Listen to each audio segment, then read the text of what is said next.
In the year 1283, in a stone workshop that smelled of iron and wood smoke, a young apprentice named Edmund learned the patient craft of armor.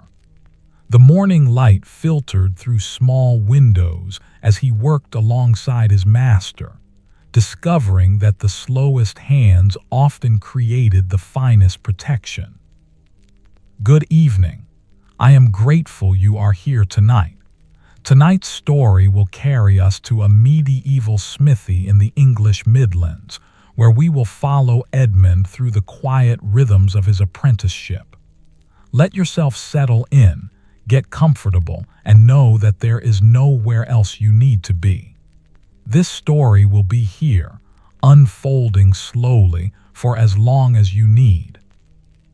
Edmund, 17 years old, stood in the warmth of the forge as dawn light crept across the workshop floor.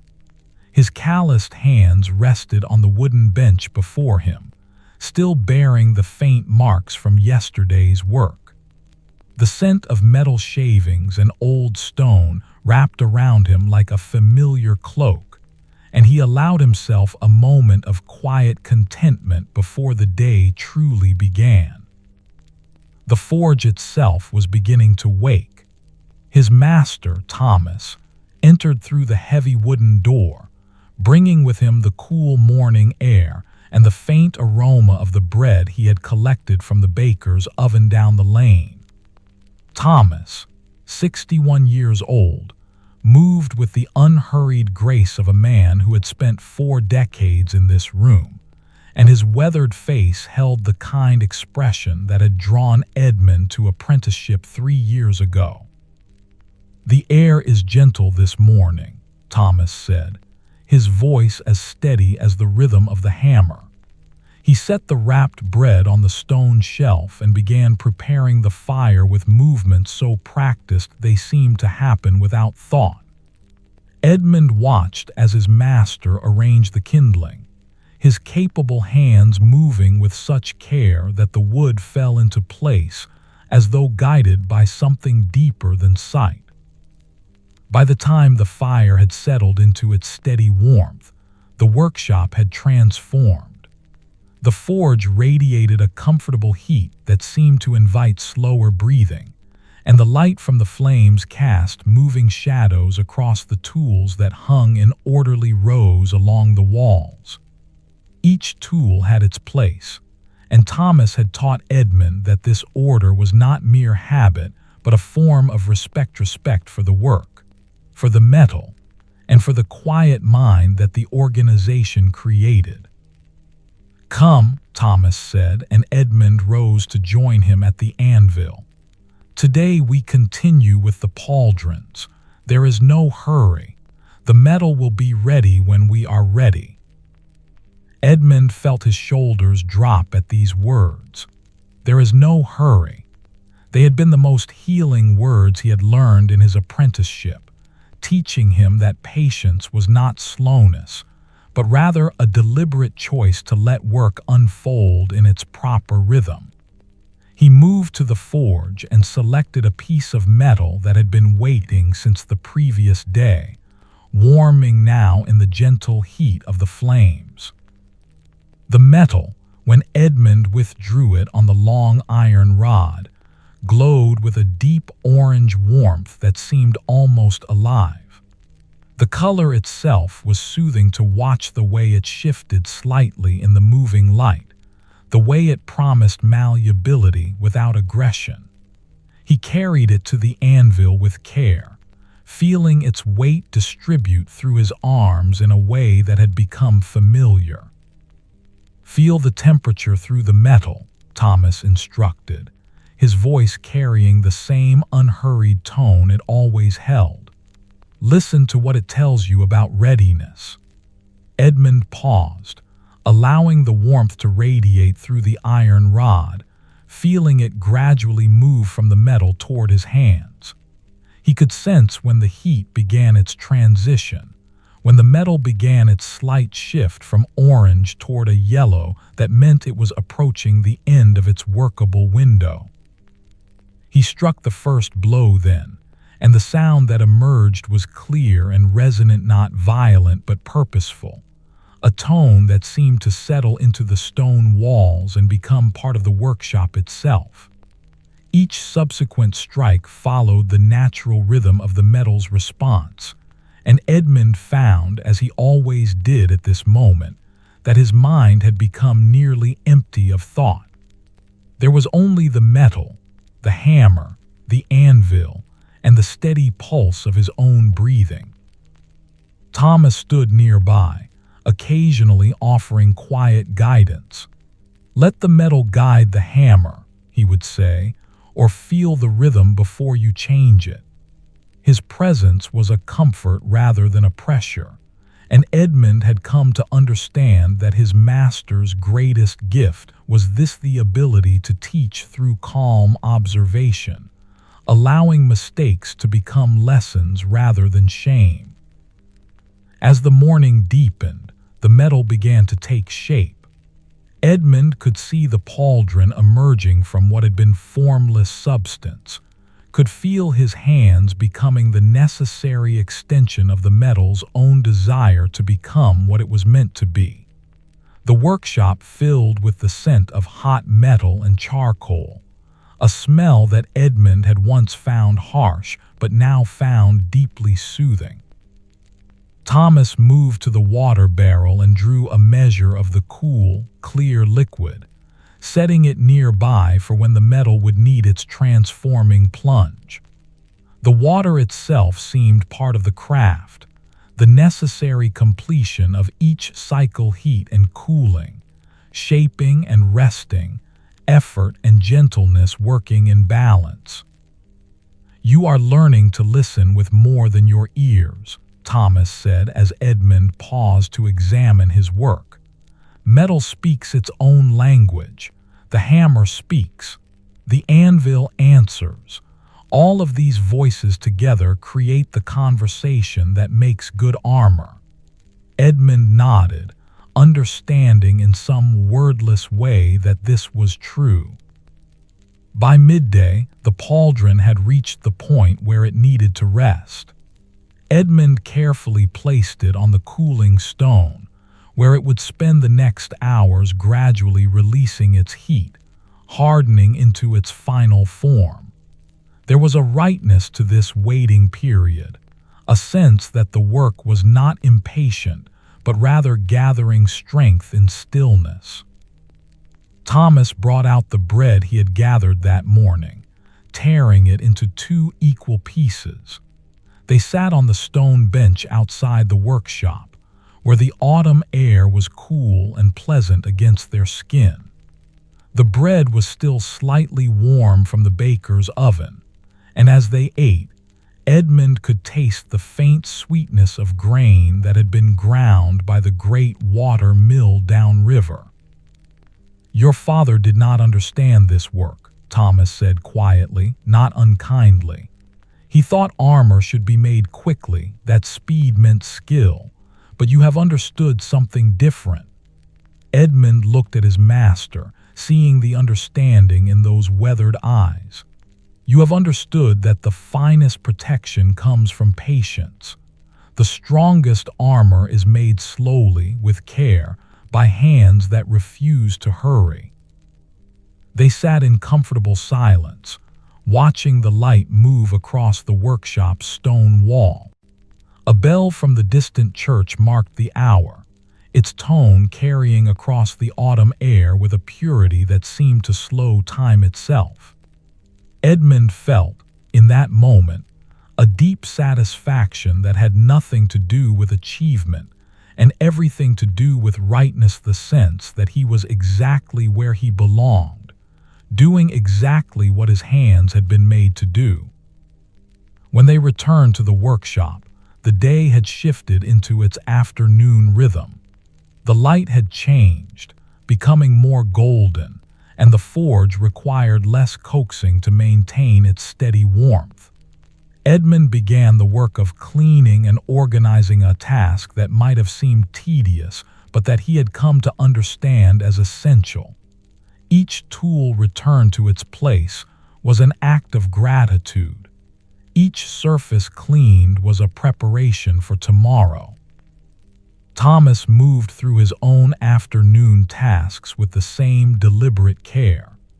He examined pieces that had cooled overnight, testing them against his exacting standards, his capable hands understanding through touch what the eye alone could not perceive. When he found imperfection, he showed no frustration, only the quiet acknowledgement that this piece would be reforged, that no time was wasted because all time spent in honest work was time spent well. As the afternoon deepened toward evening, Edmund found himself humming the same plainchant melodies that Thomas hummed during his most focused work. The music seemed to emerge not from thinking but from the workshop itself, from the very rhythm of hammer and anvil, and the slow transformation of metal into purpose.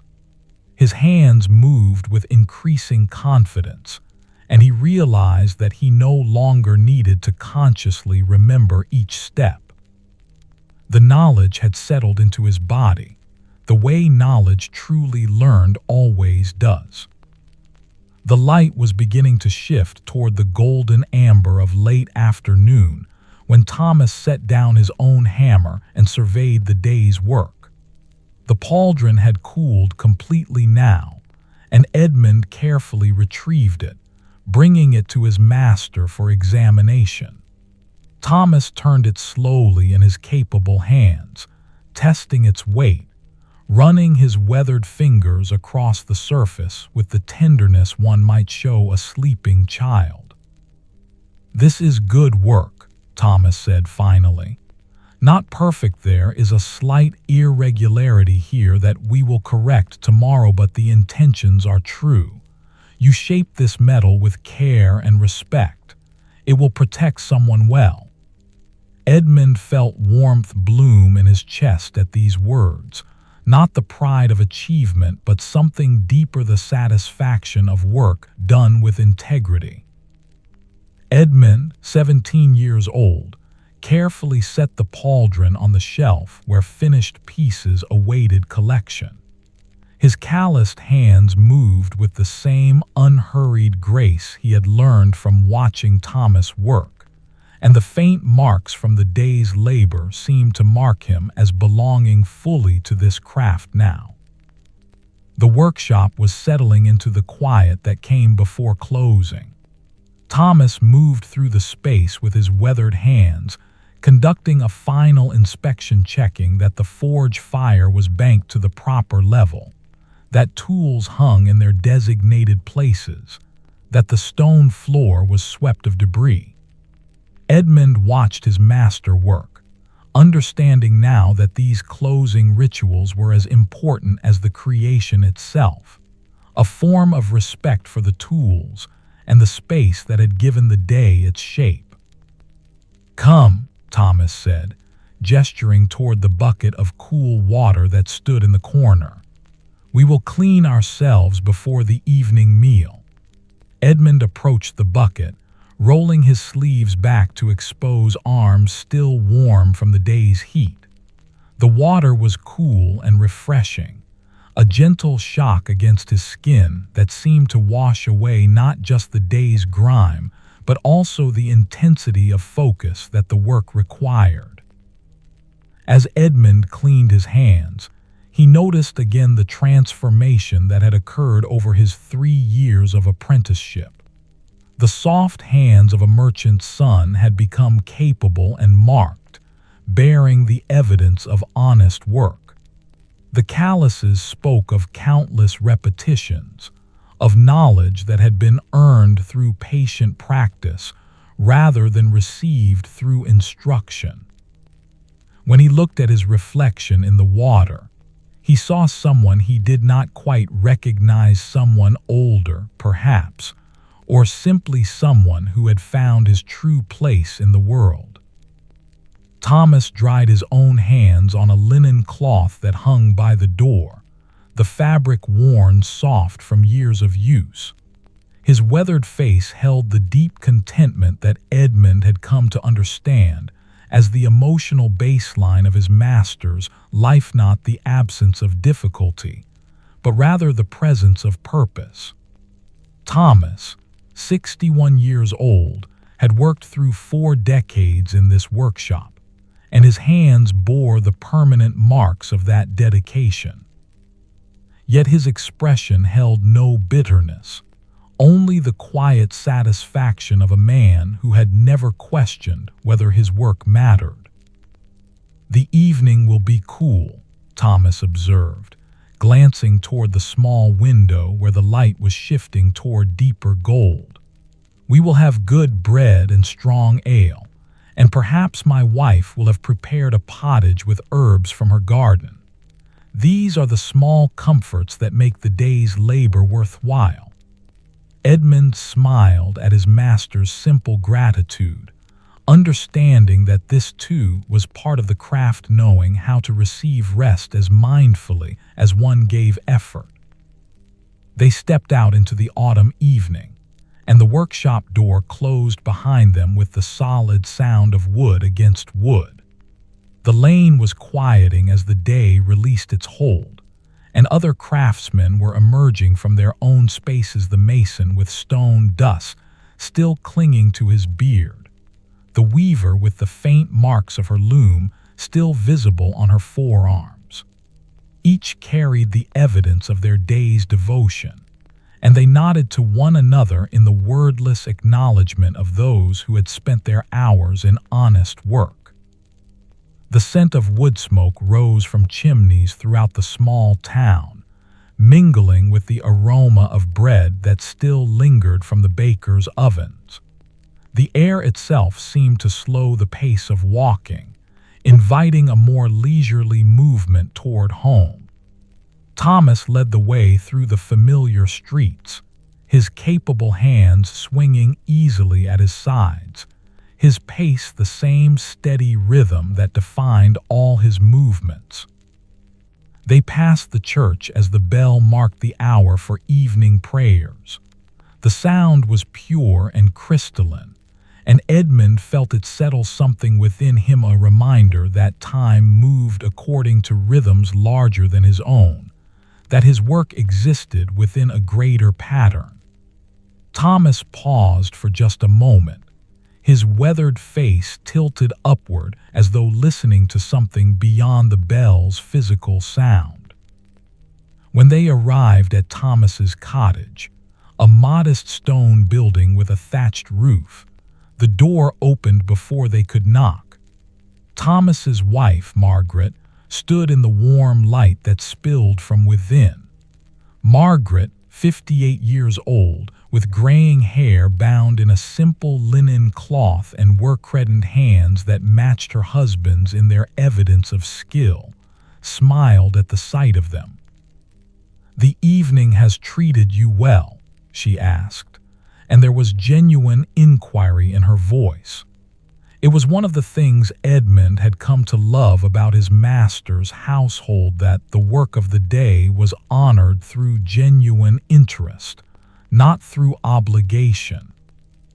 "Very well," Thomas replied, and Edmund watched as his master's weathered face softened in a way it rarely did during the working hours. Edmund shaped the pauldron with great care today. The metal listened to his hands. Margaret's eyes moved to Edmund with warm approval, and she stepped aside to allow them entrance into the cottage. The interior was small but held an order that reminded Edmund of the workshop. Everything had its place, and everything was cared for with the same deliberate attention that Thomas brought to his craft. A fire burned in the hearth, warming the space with both heat and light, and the scent that filled the air was rich with herbs and the gentle aroma of pottage simmering over low flames. "Sit," Margaret instructed, gesturing toward the wooden table where bowls had already been set. "The meal is ready, and I have made extra bread today. You will both need sustenance." Edmund settled into his seat, feeling the day's labor settle more deeply into his muscles now that he was still. The warmth of the cottage seemed to ease the accumulated tension, and the simple act of sitting felt almost luxurious. Margaret moved from the fire to the table with practiced efficiency, setting a wooden bowl of steaming pottage before each of them. The bowl was warm beneath Edmund's hands, and he brought it closer, allowing the steam to rise toward his face. The aroma was deeply comforting herbs he recognized from his master's wife's garden, the earthiness of roots and grains, the faint richness of meat that had been cooked so long it had nearly dissolved into the broth. "Tell me about the pauldron," Margaret said as she settled into her own seat. There was genuine curiosity in her voice, the kind that suggested she had asked this question many times over the years and found something new in each telling. Edmund glanced at Thomas, seeing his master nod with gentle encouragement. "The metal was very responsive," Edmund began, finding words for the experience of the day. "It seemed to know what shape it wanted to become. Master Thomas says that armor is not forced into being, but rather revealed through patient work." As he spoke, Edmund was aware of the profound rightness of these words, the way they seemed to contain a truth that extended far beyond metalwork. Margaret nodded, and Edmund noticed that she glanced at her husband with an expression of such tender understanding that it seemed to contain years of shared knowledge. "This is what he has always believed," she said softly, "that the finest things emerge not through force but through patience. I learned this when I first began to know him."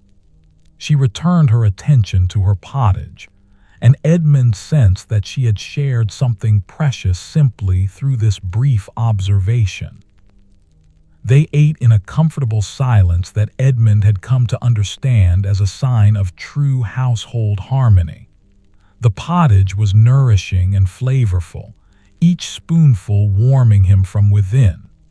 The bread, when Margaret distributed it, was still slightly warm, its crust crackling gently beneath his teeth. There was ale as well, poured into simple ceramic cups, and its malty warmth complemented the meal perfectly. As they ate, the fire in the hearth shifted and settled, sending new shadows dancing across the cottage walls. The light seemed to slow time itself, creating a space where the day's intensity could gradually give way to the peace of evening. Edmund found himself thinking about the pauldron again, but not with the focused intensity that the work itself required. Instead, there was a gentle, almost dreamy quality to the memory, the color of the hot metal, the sound of the hammer, the sense of participating in something far larger than himself. When the meal was finished, Margaret cleared the bowls with the same efficiency she brought to all tasks, and Thomas rose to help her. Edmund offered to assist, but Margaret waved him away with a gentle firmness. "You have given your hands to the forge today," she said kindly. "They have earned rest. Sit and warm yourself by the fire." Edmund settled back into his chair, grateful for the permission to remain still. From where he sat, Edmund could observe his master and his master's wife moving through the familiar tasks of evening. There was an unspoken coordination to their movements. Margaret would turn toward the water bucket just as Thomas arrived with the wooden bowls. They would work in rhythms that seemed to have been established over many years. It was companionship expressed through action rather than words, and Edmund found himself deeply moved by the quiet beauty of it. Thomas eventually returned to the fire, settling into his own chair with the sound of old wood receiving weight it had supported countless times before. He drew a small piece of wood toward him. Edmund recognized it as a work in progress, a carving of some kind that his master undertook during evening hours. Thomas's capable hands moved with the same deliberate care they employed in the workshop, and gradually, Edmund began to see shape emerging from the raw wood. "What will it become?" Edmund asked softly, not wanting to disturb the peaceful quality of the evening. "A small bird," Thomas replied without pausing in his work. "For Margaret's garden. She says that birds carry the sky down to earth, that watching them move reminds her that freedom exists even in a small town." Edmund watched as his master's weathered hands revealed the creature's form, the curve of its body, the suggestion of wings still folded, the gentle angle of its head as though it were listening to something only it could perceive. The candlelight moved across the carving, and Edmund saw that this was yet another form of craft, the same patience, the same respect for the material, the same understanding that what emerged was revelation rather than creation.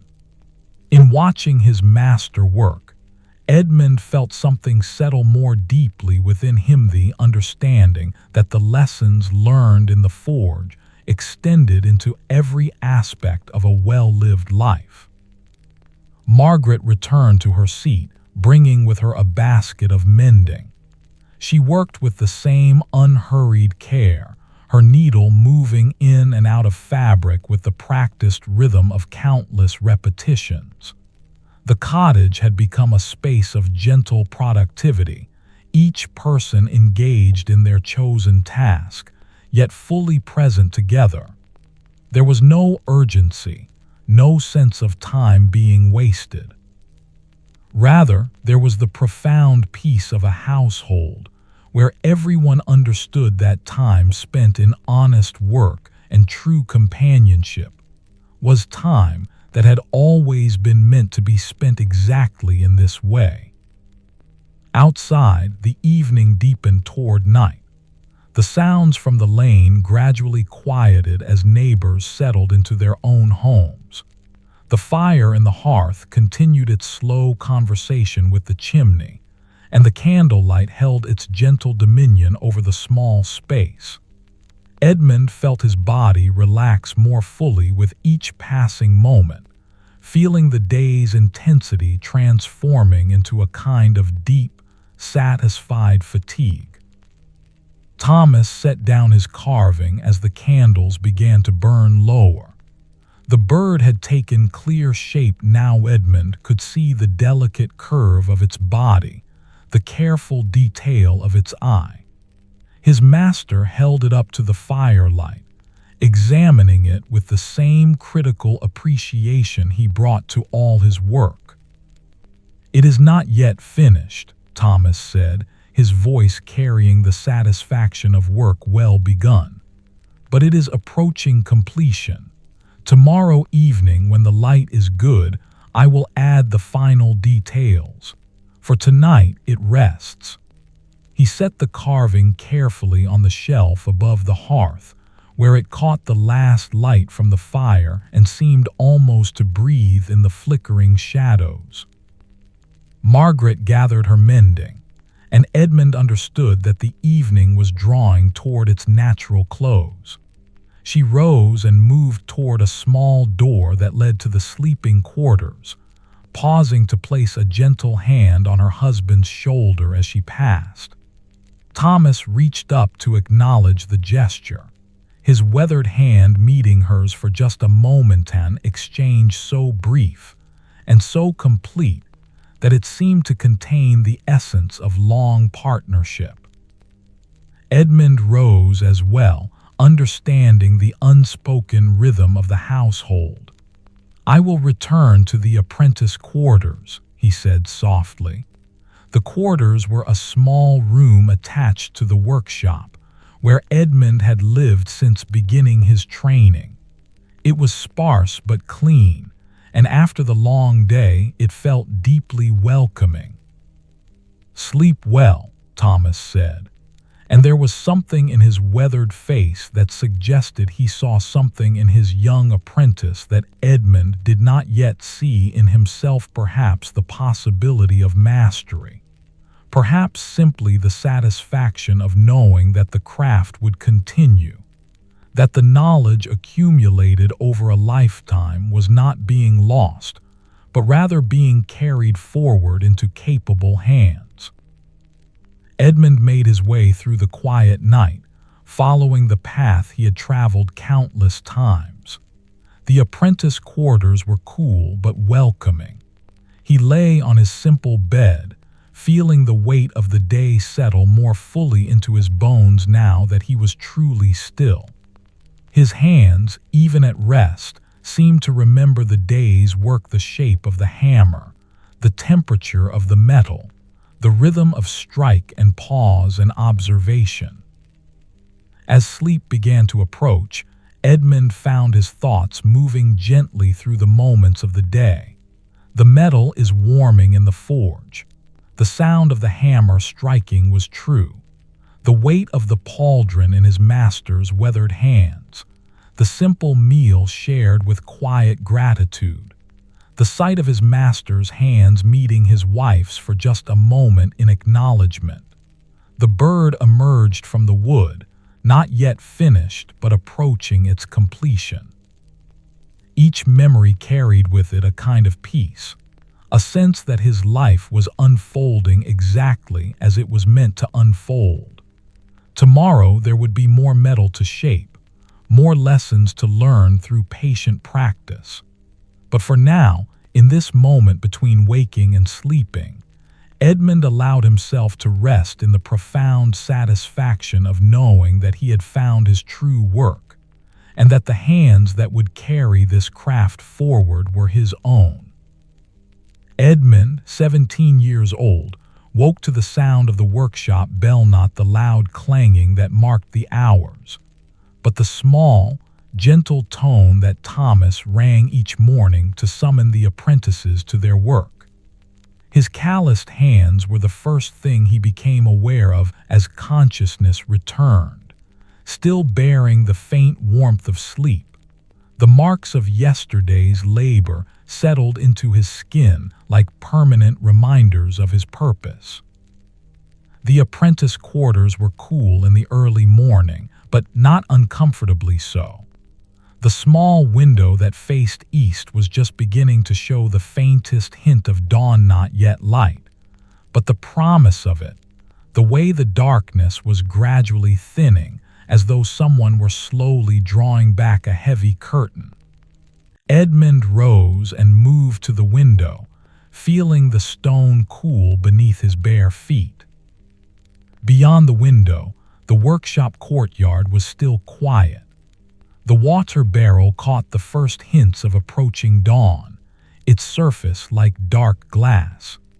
Edmund could hear the faint sounds of other apprentices stirring in their quarters, the soft movements of those who, like him, had learned to wake gently rather than abruptly, understanding that the mind worked better when it was allowed to transition from sleep gradually. He dressed in the simple wool tunic and linen undershirt that constituted his working clothes, the fabric soft from countless washings, yet durable in the way that well-made things always were. His leather apron hung on a peg by the door, and he wrapped it around his waist with movements that had become entirely automatic. The apron bore the marks of 3 years' work, scorch marks from sparks, permanent stains that no amount of scrubbing could remove, small repairs where sharp edges had caught the material. To Edmund, these marks were beautiful, evidence of hours spent in honest labor. When he entered the workshop, Thomas was already there. His master, 61 years old, moved through the familiar space with the kind of presence that made the room itself seem to settle into purposefulness. His weathered hands were preparing the forge, checking that the fuel from yesterday had burned down appropriately, that the temperature would be right for the day's work. Without speaking, Edmund understood what needed to be done. He moved to his own station and began the morning preparation, organizing his tools, checking that each was exactly where it needed to be. This was the rhythm that had defined Edmund's apprenticeship, and he had come to understand that these quiet, preparatory moments were as essential as the actual metalwork. The mind needed time to gather itself, to transition from the softness of morning into the focused intensity that the forge required. There was no hurrying this process, no sense that these moments were wasted. Rather, they were necessary, the way the cooling of metal was necessary, the way the rest between strikes was necessary. By the time the other apprentices began arriving, the workshop had transformed.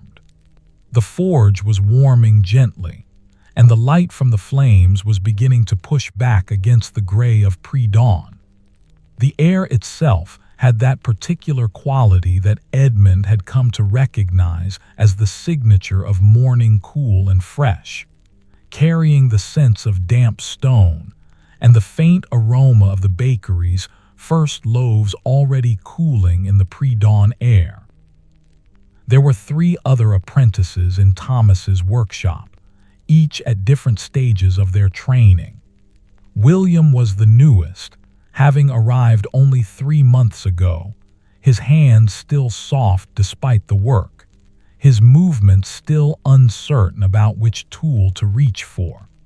Beside him was Robert, who had been apprenticed for nearly 2 years and was beginning to understand that the craft was as much about listening as it was about striking. And there was Thomas, the younger, no relation to the master, but called by this name to distinguish him from the shop's namesake, who was in his final year of training and had begun to take on some of the teaching role himself. "Good morning," the master said simply, his voice carrying the calm certainty that defined all his communication. "Today we have several tasks before us. Some of you will continue with pieces already begun. Some will begin new work, but all of you will remember the same principle that metal is not our enemy, but rather our partner in creation. We shape it, yes, but it also shapes us, teaches us, guides us toward what it wishes to become." Edmund moved to the anvil where his pauldron work awaited. He had left it yesterday in a state of near completion, needing only minor refinements and the final hardening that would give it its ultimate strength. As he examined it in the improving light, he could see exactly what his master had meant about the slight irregularity of place, where the metal had begun to form a ridge that was not quite aligned with the overall geometry of the piece. This was not a flaw that would render the armor unusable, but it was a flaw nonetheless, and Edmund understood that his master's standards required that it be corrected. There was no judgment in this understanding, only the simple recognition that if something could be made better, then it ought to be made better. This too was part of the craft, not the pursuit of perfection, which was impossible, but rather the commitment to excellence, which was always possible. He prepared the metal for reheating, using the same careful attention he had learned through countless repetitions. The forge was warm now, deeply warm, and the metal glowed into visibility as he positioned it. Thomas moved past him, pausing just long enough to glance at the work with his weathered eyes. "You see the imperfection clearly," the master observed. It was not a question, but rather an acknowledgement of what Edmund's hands had already communicated through their preparation. This is good. The eye that can see what needs correction is the eye that will create truly excellent work. Do not regret this imperfection. Instead, be grateful that you have the skill to recognize it and the time to address it. Edmund felt something shift within him at these words. He had been approaching the correction as a kind of failure, as though his hands had made a mistake that needed to be fixed. But his master's perspective reframed the entire situation. The ability to recognize imperfection was itself a form of skill, something that had been learned through 3 years of patient attention. The metal reached its proper temperature, and Edmund withdrew it on the long iron rod, feeling its warmth radiate through toward his hands. He struck the first blow with the same focus he had developed over countless repetitions, and the hammer connected with a clarity that spoke of rightness. The metal responded as it always did, moving gradually toward the shape Edmund was encouraging it to assume. Around him, the other apprentices worked at their own tasks. William was struggling with a simple hinge, his young hands not yet coordinated enough to strike with the gentle precision the work required. Robert, beside him, was creating a horseshoe with the steady confidence of someone who had made hundreds of identical pieces and understood each repetition as a meditation rather than a burden. Thomas the younger was working on a piece of considerable complexity, some kind of decorative mounting that required both skill and imagination. The master moved among them all, occasionally offering guidance, occasionally simply standing in quiet observation. When he did speak, his words were always direct and always kind. To William, he said, "The hammer does not need to be heavy. Let gravity provide the weight. Your job is only to guide it accurately." To Robert, he offered simply, "This day's work is as good as any that has come before. You are not improving anymore. You have simply become what a horseshoe maker should be." To Thomas the younger, he paused to examine the work and said, "You are ready to take commissions of your own. We should discuss what this means for your future here." Edmund worked steadily through the morning, gradually addressing the irregularity that had needed correction. It required patience, as all good work did. Each strike had to be measured, each cooling period had to be honored. There was no rushing, no sense that the correction needed to happen quickly. Instead, there was only the commitment to get it right, to return the metal to the state of excellence that it deserved. By midday, the piece was substantially corrected. The ridge had been carefully reshaped, and the geometry of the pauldron was now aligned in a way that satisfied both Edmund's eye and his hands. He brought it to Thomas for final examination, feeling the familiar flutter of uncertainty that always accompanied these moments of judgment. Thomas held the piece as he always did, turning it slowly in his weathered hands, feeling its weight, running his capable fingers across every surface. His face remained calm and observant throughout, giving nothing away. Edmund had learned not to interpret the silence as judgment, but simply as the quiet attention that all work deserved. "This is excellent," Thomas said finally. The correction was made with understanding, not with frustration. You can see in the metal that the hands that shaped it were patient and focused. This armor will serve well. The person who wears it will be protected not just by the strength of the metal, but by the care with which it was crafted. Edmund felt warmth bloom in his chest. Not the pride of achievement, but something deeper, the satisfaction of knowing that his hands had done exactly what they were meant to do, that the intention behind the work had been accurately conveyed through the metal into its final form. "This piece is ready for collection," Thomas continued. "The knight who commissioned it will be pleased. But before we send it on, there is something else I wish to show you." The master set the pauldron aside with care and gestured for Edmund to follow him to the back of the workshop, where pieces in various stages of completion lined the shelves. Thomas withdrew a piece that Edmund had never seen before, a full suit of armor, or at least the essential components of one, crafted with a complexity and artistry that made Edmund catch his breath. Every surface was perfect. Every line flowed seamlessly into the next, and there was an elegance to the design that suggested not just technical mastery, but a kind of poetry expressed through metal. "This was my masterwork," Thomas said quietly, his weathered hands moving over the armor with a tenderness that spoke of deep connection. "I crafted it when I was your age, perhaps a year or two older, after 7 years of apprenticeship.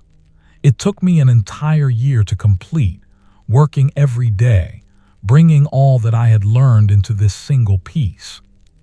He paused, allowing Edmund time to absorb the detail and beauty of what he was seeing.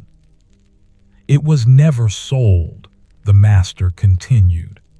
"I have kept it all these years because it represents the moment when I understood that I was no longer a student but rather a craftsman.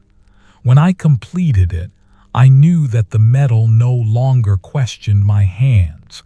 It trusted them, and I had learned to trust the metal in return." Edmund reached out slowly, asking permission with the movement. Thomas nodded, and Edmund's calloused hands touched the armor. It was cool and perfectly smooth, each surface moving seamlessly into the next.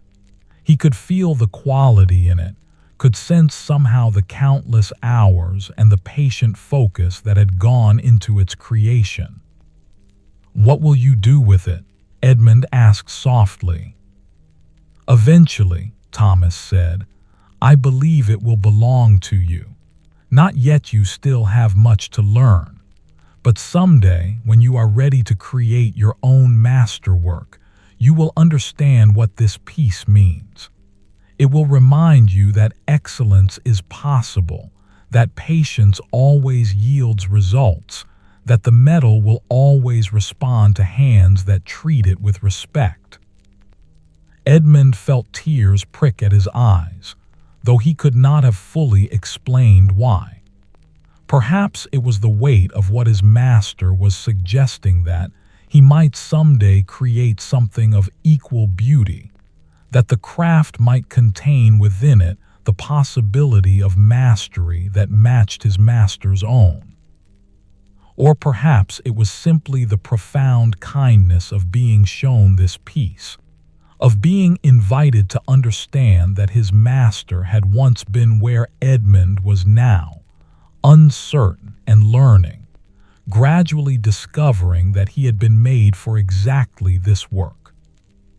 They returned to the main workshop in silence, and Thomas resumed his own tasks. Edmund moved back to the anvil, but something fundamental had shifted within him. He understood now that the work he was doing was not separate from the larger arc of his life, but rather central to it. That each piece he created was a step along a path that might eventually lead somewhere as beautiful as the armor his master had shown him. The afternoon continued with its familiar rhythms. Edmund began work on a new commission, a set of greaves, the leg armor that protected a warrior's shins and calves. The metal was fresh from the supplier, unmarked by any previous work, full of potential. As Edmund positioned it in the forge, he thought about his master's words, about the understanding that the metal would respond to hands that treated it with respect. He worked with particular focus through the afternoon, aware that he was not just creating armor, but learning something more essential about himself, that he was capable of sustained attention, that his hands could be trusted, that the metal responded to intention shaped through patience. Each strike of the hammer was a conversation. Each cooling period was an opportunity for the metal to gather its strength. Each moment of examination was a chance to understand what the work required. Thomas and the other apprentices worked around him, creating a kind of symphony of labor.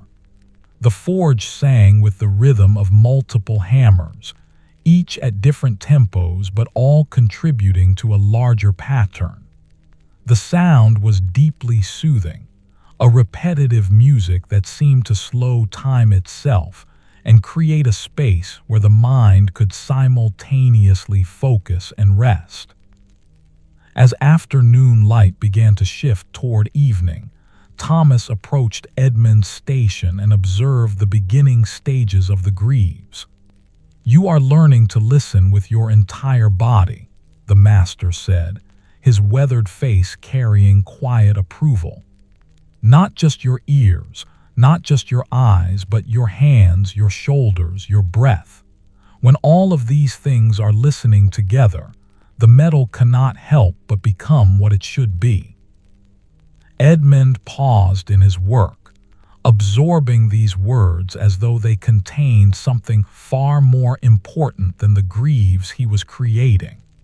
He understood that his master was speaking about something that extended beyond metalwork, though metalwork was the language through which the understanding was being communicated. The light in the workshop began to shift toward gold as evening approached. Thomas moved toward the forge, checking that it was in the proper state for cooling. The other apprentices began the ritual of cleaning and organizing, returning tools to their places, sweeping the floor of debris, and preparing the space for tomorrow's work. Edmund completed his final preparations for the day, carefully positioning the greaves where they would cool slowly and evenly. He understood from experience that this cooling period was as important as any other part of the work. The metal needed time to settle, to gather its strength, to transition from workable heat to hardened form. There was no rushing this process, and Edmund had learned to find something almost meditative in the waiting. When all was ready, Edmund stepped outside into the cooling evening air. The day was releasing its warmth, and the light had taken on that particular golden quality that seemed to exist only in the moments between afternoon and true evening.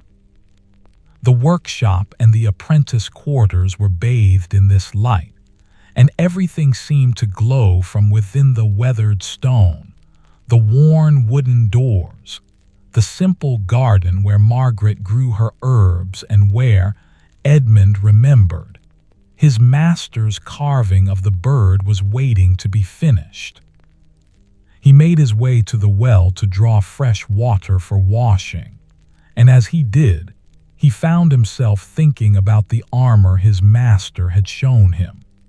He thought about the year of work that had gone into its creation, the focus and patience required, the gradual accumulation of skill until what had once seemed impossible became not just possible but inevitable. Thomas emerged from the workshop, his weathered face carrying the calm satisfaction of a day's work well completed. He paused beside Edmund at the well, and for a moment the two of them simply stood together in the golden light, two craftsmen at different stages of the same journey, connected by the metal they shaped, and the understanding that the finest things emerged only through patience. "Tomorrow," Thomas said quietly, "we will continue with the greaves, and the day after that, and the day after that. Each piece you create teaches you something that cannot be taught through words. Each piece is a conversation between your hands and the metal, and each conversation makes the next one clearer." Edmund nodded, feeling the truth of these words settle into him like a stone, finding its proper place in a wall. "Come," the master said. "Margaret will have prepared the evening meal, and the walk to the cottage is pleasant when the light is like this." Together they moved toward the lane, leaving the workshop behind them, carrying with them the satisfaction of labor well spent, the knowledge that tomorrow would bring more work, more learning, more opportunities to shape metal and in the process to shape themselves. Edmund, 17 years old, walked beside his master through the golden evening light, feeling the day's labor settle more deeply into his muscles with each step. His calloused hands swung easily at his sides, and the faint warmth still radiating from the forge seemed to linger in his bones, a comfortable reminder of the hours spent in purposeful work. The lane was quieting as they progressed toward Thomas's cottage. Other craftsmen were finishing their own days, the mason setting down his tools, the weaver securing her loom for the night, the tanner hanging leather to cure in the cooling air. Each nodded to Thomas as they passed, and Edmund noticed the respect in these acknowledgments, the way his master was regarded not just as a skilled worker, but as someone whose presence elevated the entire community. "You are observing how people respond to the work," Thomas said, though Edmund had not spoken. His master, 61 years old, had long ago learned to read the subtle language of attention that his apprentices communicated through their posture and the direction of their gaze. "This is important. When you do excellent work, others recognize it not because you tell them, but because it becomes evident in everything you create. Your reputation will eventually speak louder than any words you could offer." They turned a corner, and the lane opened toward the church, where the bell tower rose against the darkening sky. The stone was warm still from the day's sun, and the shadows cast by the declining light were long and gentle. Edmund found himself thinking about the temporal order that shaped the craftspeople's days, how the church bells marked the hours, how the seasons determined which work was possible and which had to be set aside. "The rhythm that governs us is ancient," Thomas continued, as though responding to Edmund's unspoken thoughts. "Long before bells, long before churches even, people organized their work around the sun and the seasons. We are part of that continuity. You and I, when you strike the metal, you are participating in a conversation that has been happening for thousands of years." Edmund felt something shift within him at these words, a sense of his own work, expanding beyond the immediate present moment to encompass generations of craftspeople who had held hammers and shaped metal before him, and generations who would do so after. The weight of this continuity did not feel burdensome, but rather grounding, as though he were part of something far larger than himself. They arrived at the cottage to find Margaret already in the garden, her work-reddened hands tending to the herbs that grew in neat, organized rows.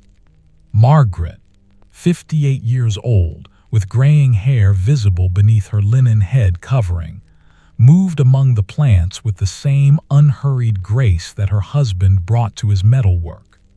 She looked up as they approached, and her weathered face brightened with the kind of smile that spoke of long partnership and deep affection. "The light is beautiful this evening," she observed, gesturing toward the sky where the sunset was beginning to paint deeper colors across the clouds. "I have been gathering the last of the summer herbs before the frost comes. The season is turning, and soon we will be relying on what we have preserved." Thomas paused to examine the herbs his wife had gathered, running one of his capable hands gently over the leaves. "Sage," he identified, "and thyme.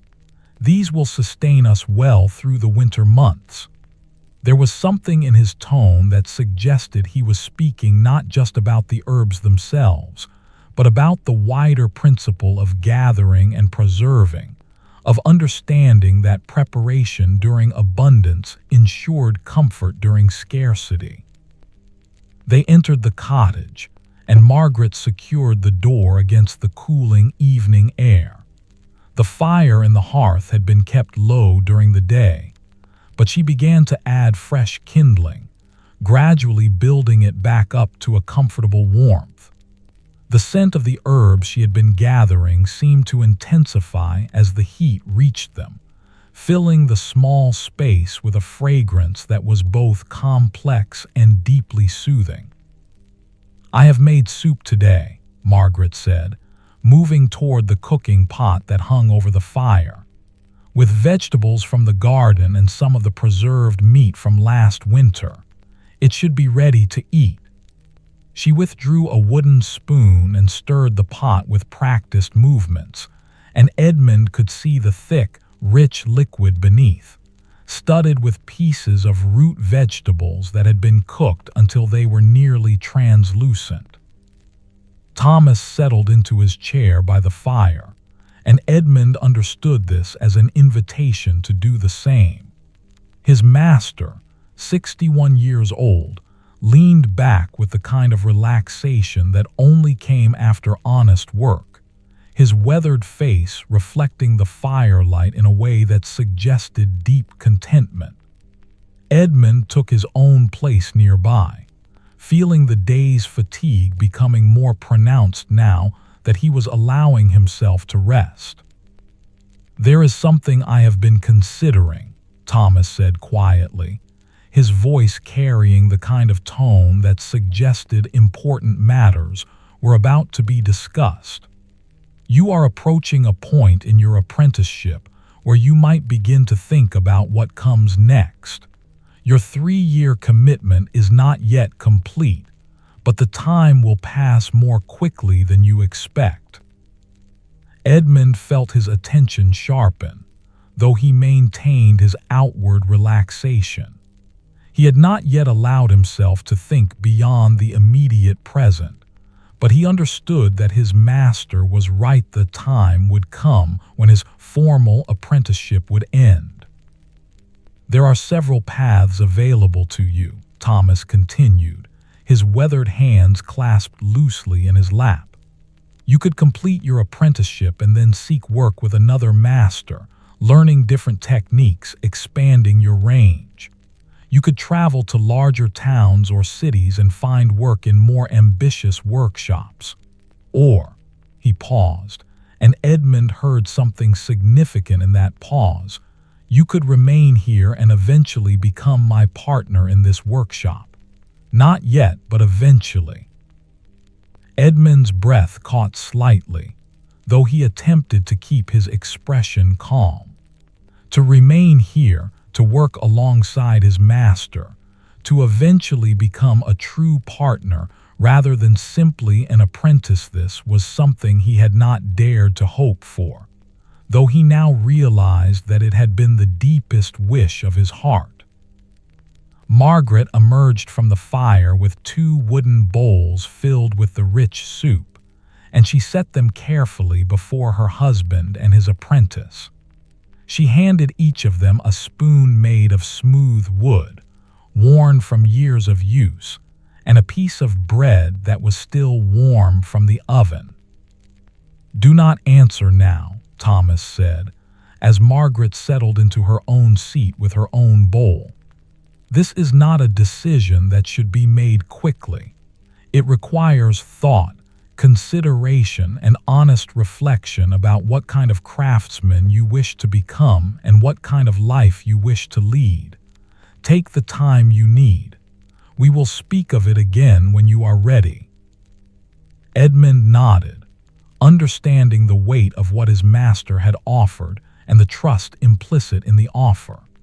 He brought the spoon to his lips and tasted the soup, rich and deeply nourishing, flavored with the herbs that Margaret had gathered, warmed by hours of slow cooking that had allowed all the elements to become fully integrated. Each spoonful seemed to carry within it the care that had been taken in its preparation, the understanding that food sustained not just the body but something deeper as well. They ate in a silence that was entirely comfortable, the kind of quiet that only existed between people who had come to know each other well. The fire crackled gently, the light shifted across the stone walls, and the warmth of the cottage wrapped around them all like a protective embrace. After the meal was finished, Margaret brought out dried fruit that she had preserved earlier in the season, apples and pears, their flavors concentrated through drying into something intense and almost sweet. She placed them in a small wooden bowl in the center of the table, and they each took one as they sat by the fire. "The bird is nearly complete," Thomas said, reaching toward the shelf where he had been working on the carving. He retrieved the small wooden piece and turned it in his hands, examining it in the firelight. Edmund could see that much work had been done since the previous evening. The wings were now fully suggested, the body had taken on a more complete form, and the bird's expression had become almost alive, suggesting a moment of perfect attention or perfect peace. "What remains?" Edmund asked, genuinely curious. "Only small details," Thomas replied. "The suggestion of feathers on the wing, the refinement of the eye, perhaps the indication of claws that grip the branch. These final touches are what transform a good carving into a beautiful one." He continued to work as he spoke, his capable hands moving with the same focused gentleness they brought to metalwork. The wood shavings fell away to reveal more and more detail, and Edmund watched as the bird gradually revealed itself more fully. Margaret worked on her mending, her needle moving in and out of fabric with the same rhythmic consistency that defined all her work. The cottage had become a space of gentle productivity again, each person engaged in their chosen task, yet fully present with one another. This, Edmund found himself thinking, was what true work meant, not the rushing and straining that characterized much labor, but rather this focused attention paired with profound peace.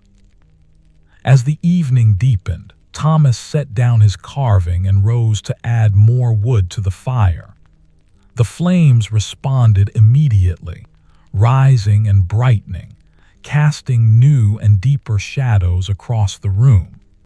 Edmund found himself drowsy now, the combination of the day's labor, the warm meal, and the gentle rhythm of the evening all working together to draw him towards sleep. "You should rest," Margaret said kindly, observing Edmund's heavy eyelids. "Honest work requires honest sleep. There is no shame in the body's need for restoration." Edmund wanted to protest, to stay longer in this peaceful space, but he understood the wisdom in Margaret's words. The apprentice quarters would be cool and quiet, the kind of space where deep sleep was possible. He rose and made his formal farewell to Thomas and Margaret, thanking them for the meal and the evening. Thomas walked him to the door, and as Edmund stepped out into the night, he paused to observe the sky.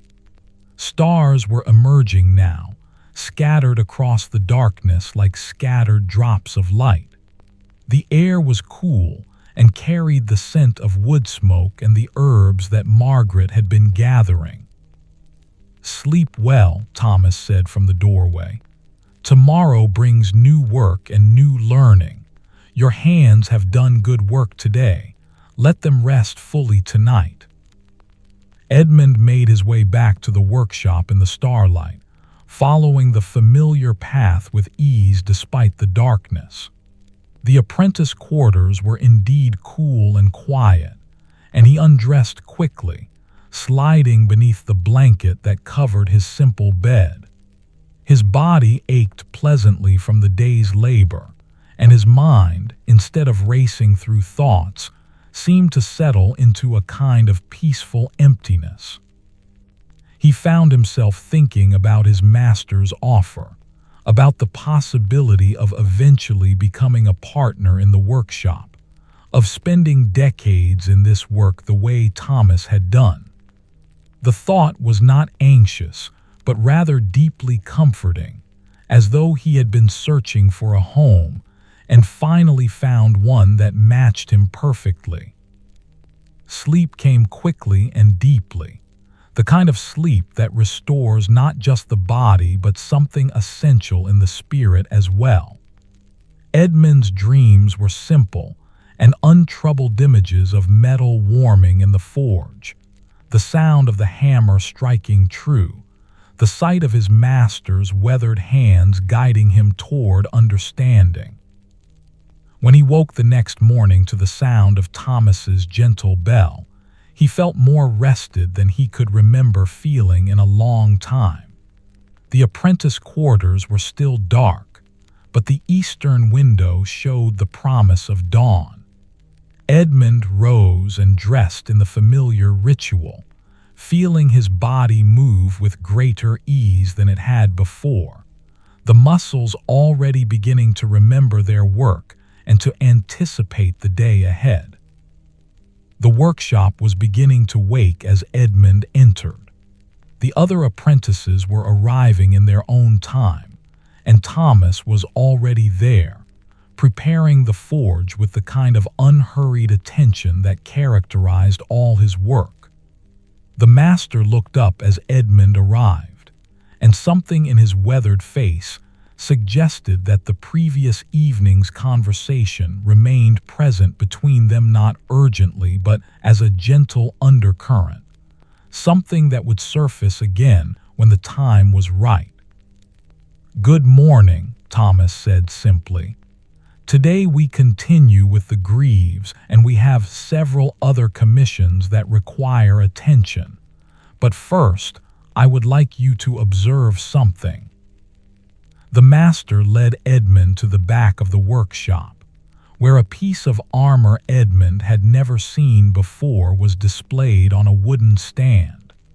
It was a breastplate of extraordinary beauty, not ornate, but rather perfectly proportioned, with lines that seemed to flow as though the metal itself had chosen its own shape.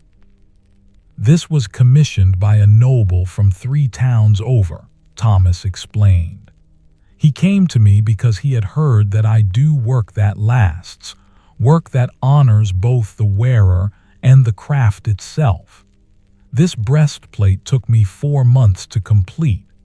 Each day, I approached it with the same care I bring to every piece, understanding that the metal and I were in conversation about what it should become." Edmund examined the piece, understanding without being told that this was what excellence looked like when it had been allowed to develop over time, when hurrying had never been permitted to override the commitment to rightness. "This is a masterwork," Edmund whispered, understanding in that moment what his master meant by the term. "Not quite," Thomas said gently. "A masterwork is what a craftsman creates when he is ready to claim mastery, when he has learned all he can from apprenticeship and is ready to stand alone in his skill. This piece is excellent, yes, but it is the work of a master craftsman who is still always learning, still always discovering new possibilities in the metal." He paused, and his weathered face held an expression of deep satisfaction.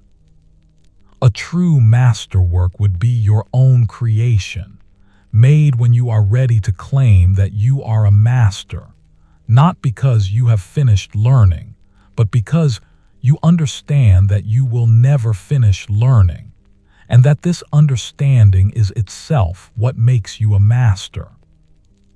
Edmund felt tears prick at his eyes again, though he still could not fully explain why. Perhaps it was the weight of understanding what was being offered to him, what was being asked of him, what possibility lay ahead if he chose to commit himself fully to this work.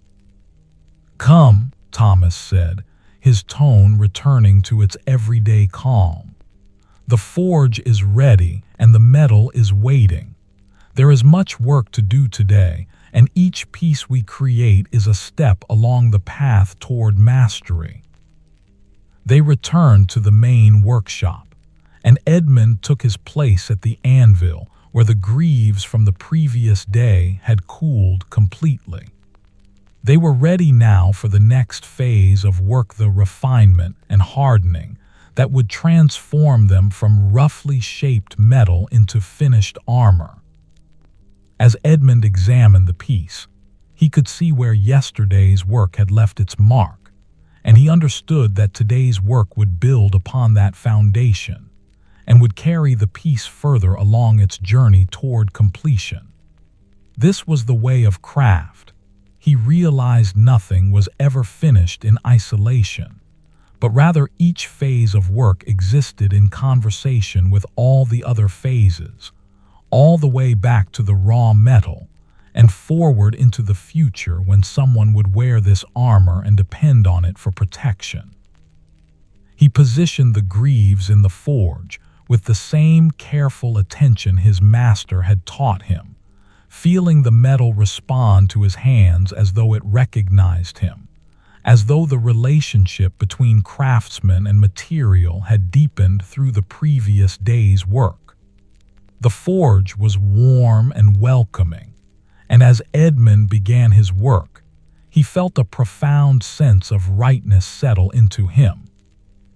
Around him, the other apprentices worked at their own tasks. William was still struggling with basics, his young hands not yet coordinated, but Edmund noticed with interest that Thomas was showing him greater patience today, spending more time with explicit instruction. Robert was creating another horseshoe, but this one contained a subtle refinement that Edmund realized was something the master must have requested, a small decorative element that transformed the piece from simple utility into something approaching artistry.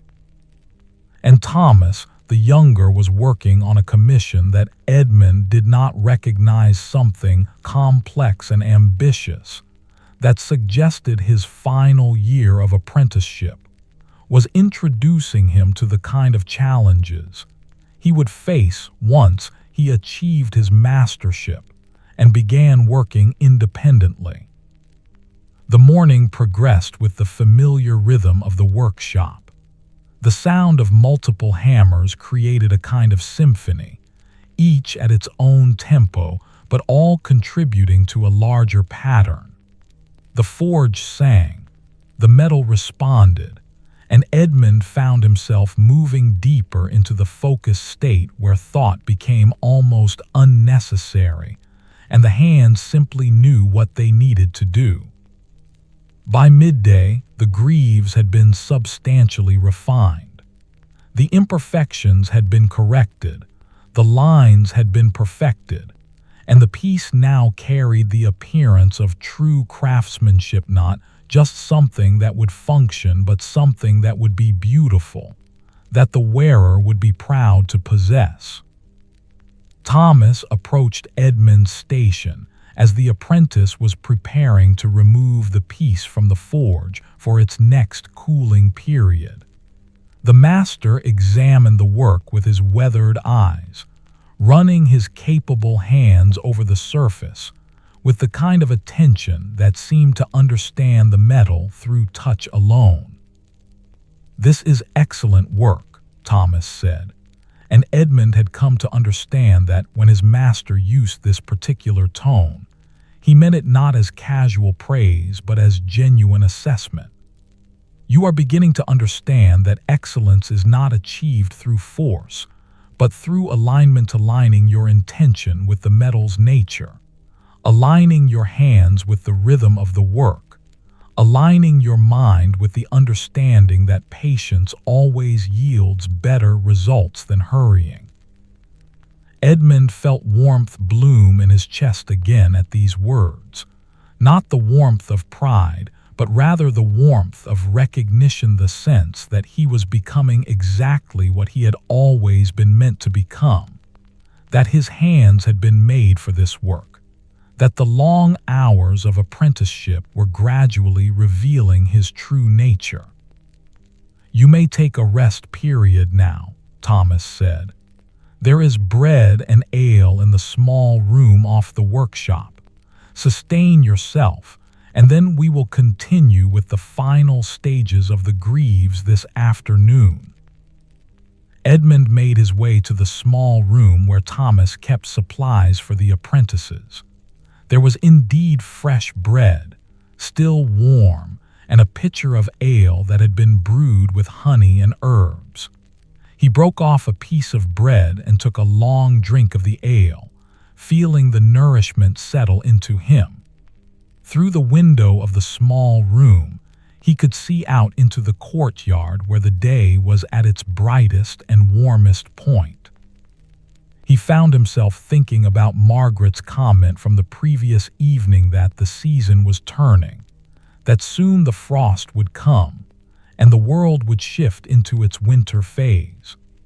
The realization struck him that he had now lived through an entire cycle of seasons in his apprenticeship: spring when he had arrived, still uncertain and afraid; summer when he had begun to develop confidence; autumn now as he was approaching a kind of completion in one phase and the beginning of another. When he returned to the workshop, refreshed and strengthened, Thomas was waiting with a new commission that had apparently arrived during the morning's work. It was a request for a full set of leg armor greaves, cuisses, and polans for a wealthy merchant who was planning a journey and wanted protection for the travel. "This is a larger commission than anything you have undertaken alone," Thomas said, showing Edmund the specifications that had been provided. "However, I believe you are ready. You will work on this piece with occasional guidance from me, but the primary responsibility will be yours. This is part of your preparation for what lies ahead." Edmund felt a mixture of excitement and uncertainty at this assignment. The work was complex, requiring coordination across multiple pieces, and the stakes felt higher than anything he had done before. But beneath the uncertainty was a deeper certainty, the knowledge that his master would not have offered this work unless he believed Edmund capable of completing it. "I will begin today," Edmund said, understanding that his answer to his master's offer from the previous evening was being communicated through his willingness to accept this challenge. Thomas nodded, and Edmund saw something shift in his weathered face, a recognition, perhaps, that his apprentice was moving toward something larger, that the work of teaching was beginning to transform into something approaching partnership. The afternoon unfolded with Edmund focused entirely on this new piece. He began by studying the specifications carefully, understanding what each component needed to accomplish, how they would work together to provide protection for the legs while still allowing movement. The work required both technical skill and creative problem-solving, and Edmund found himself drawing on everything he had learned over the past 3 years. Thomas moved through the workshop, occasionally pausing to observe Edmund's work, occasionally offering a suggestion or asking a question that prompted Edmund to think more deeply about his approach. But primarily, the master allowed Edmund to work independently, allowing him to discover through his own process what needed to be discovered.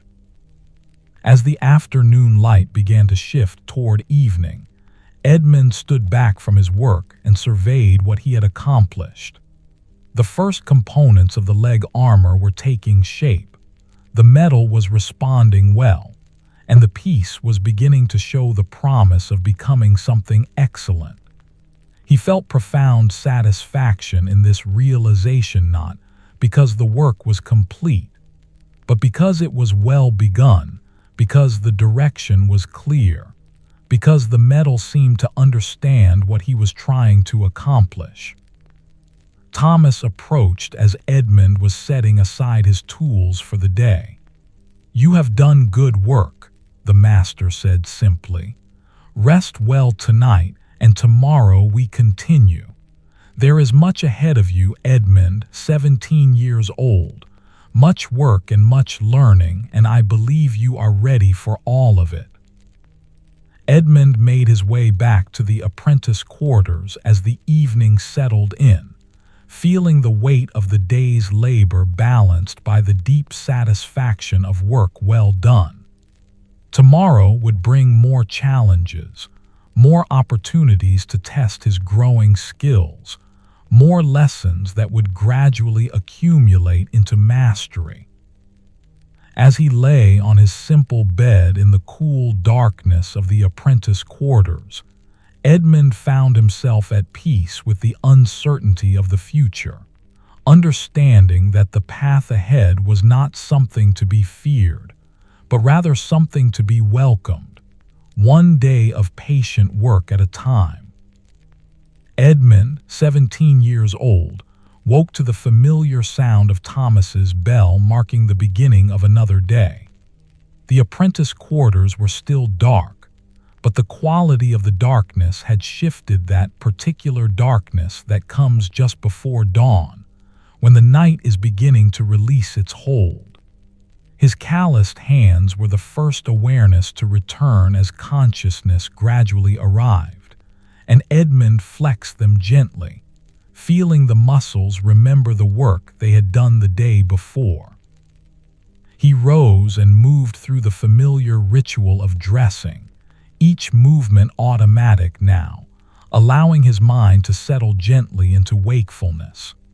The simple wool tunic, the linen undershirt, the leather apron, each piece was a preparation not just for the physical work, but for the focused attention that the forge required.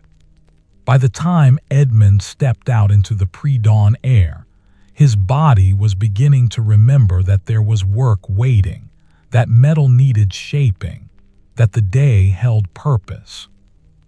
The workshop courtyard was beginning to stir. Other apprentices were arriving, moving quietly through the gray light. Edmund could hear the faint sounds of Thomas already preparing the forge, the methodical movements that had been conducted countless times before, refined over years into a kind of choreography that required no thought. When Edmund entered the workshop, his master was checking the temperature of the forge with the kind of attention that suggested he was having a conversation with the fire itself. Thomas, 61 years old, with weathered hands that bore the permanent marks of decades of work, glanced up at his youngest apprentice's arrival. "The metal from yesterday has cooled well," Thomas said without preamble. "It is ready for the next phase of work. But first, come and observe something." The master gestured toward the corner of the workshop where a large piece of equipment stood that Edmund had never paid particular attention to before, a kind of mechanical apparatus with pulleys and leverage systems that seemed far more complex than anything else in the space. "This is a trip hammer," Thomas explained, his capable hands gesturing to indicate the various components. "It is powered by the water from the stream that runs beyond the workshop. When the water turns the wheel, the hammer rises and falls with its own rhythm, independent of any human effort.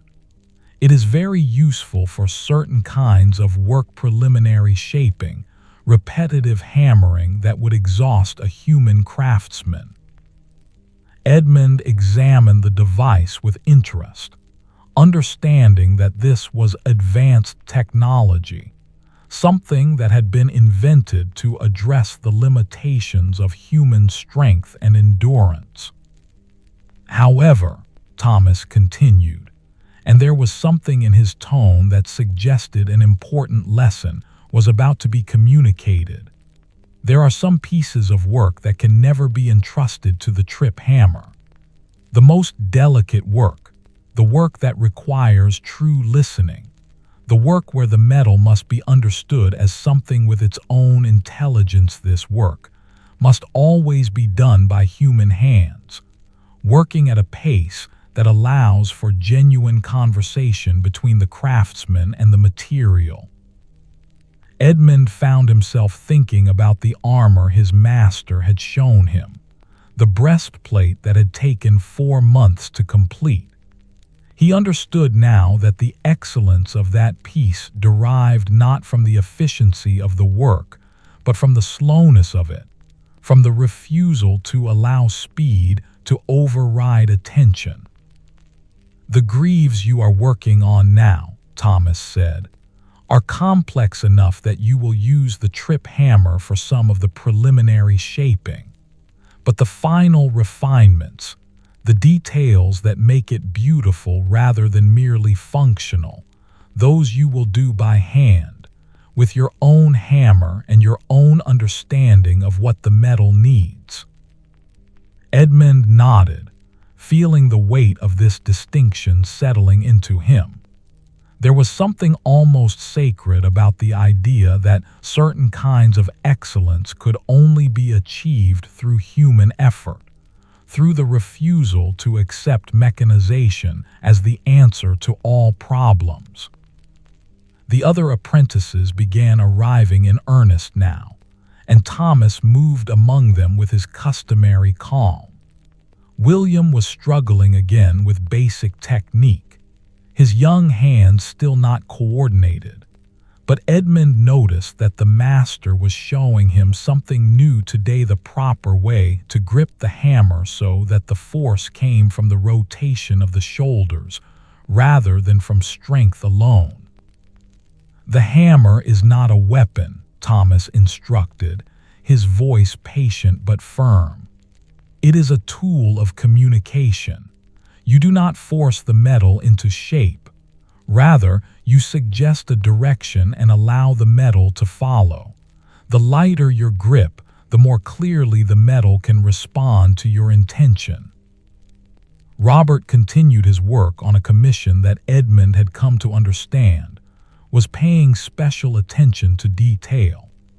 The master had apparently given him specific instructions about adding decorative elements that transformed functional pieces into objects of beauty. Edmund watched as Robert worked with obvious care, understanding that the master was gradually introducing his apprentices to the idea that craft involved not just technical competence, but also aesthetic consideration. Thomas the younger, meanwhile, was working on something that Edmund did not immediately recognize: a complex piece that involved multiple components that would apparently fit together in some way that was not yet obvious. The master occasionally consulted with him about the work, but Edmund noticed that he was asking questions rather than providing answers, allowing Thomas the younger to problem solve and discover solutions through his own thinking. Edmund settled into his own work, returning to the leg armor that had been begun the previous day. The components that had cooled overnight were ready for the next phase of work, and he began by examining them carefully, understanding through his hands what the metal was communicating about its readiness for the next stage of transformation. The morning progressed with steady focus. Edmund used the trip hammer for the preliminary work, setting the metal in place and allowing the mechanical hammer to strike repeatedly, gradually shaping the pieces toward their intended form. The rhythm was different from hand hammering, faster, more relentless, lacking the individual attention that human hands could provide. But it was effective for this preliminary work, and Edmund understood the wisdom in using the tool for what it was good at while reserving the more delicate work for human skill. By midday, the preliminary shaping was complete, and Edmund brought the pieces to his master for examination. Thomas held each component carefully, turning it in his weathered hands, understanding through touch what the eye alone could not perceive. "The metal has responded well to the trip hammer," the master said, his capable hands continuing their examination. "But now you will see the difference when we move to hand work. The trip hammer has done what it can do. What remains is for your hands to refine, to perfect, to create the beauty that makes this piece more than merely functional." They began the hand work in the afternoon, and Edmund immediately understood what his master meant. With his own hammer in his hands, working at his own pace, Edmund could listen to the metal in a way that the mechanical hammer never could. Each strike could be adjusted based on the metal's response. Each moment of heating could be extended or shortened based on what Edmund understood the metal needed. The work became almost meditative. Edmund found himself moving into that state of deep focus where time seemed to move differently, where the rest of the workshop faded into background rhythm, where there was only the metal, the hammer, his hands, and the gradual revelation of what the armor was meant to become.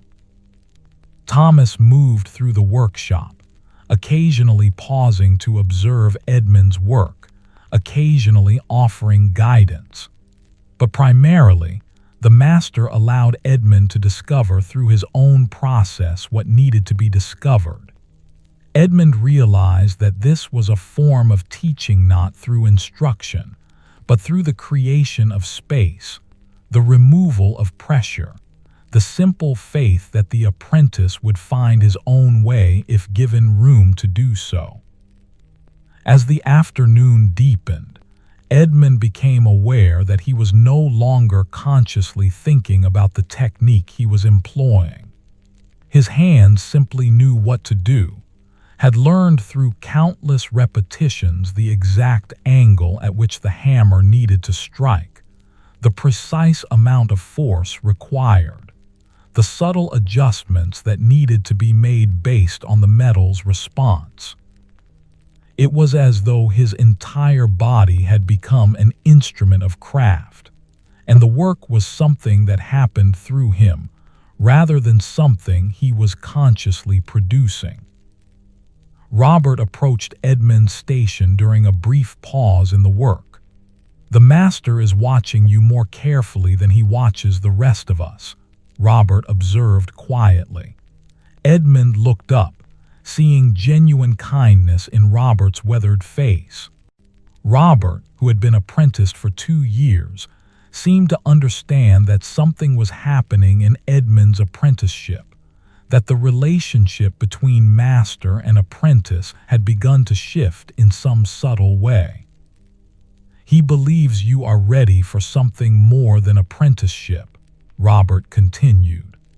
"I have been watching long enough to understand how the master works. When he begins to guide less and observe more, when he asks questions instead of providing answers, it means he is preparing an apprentice for partnership." Edmund felt warmth bloom in his chest at these words, though he attempted to maintain his composure. "I do not know if I am ready for such things," he replied carefully. "You are," Robert said simply. "I can see it in the metal. Your hands are asking different questions than they were asking even a moon ago. The master has noticed. So have I." Robert returned to his own work, leaving Edmund with much to think about. The afternoon continued, and Edmund found himself working with even greater focus, understanding now that his master was watching in a particular way, that the quality of his work mattered in ways beyond simple completion of a commission.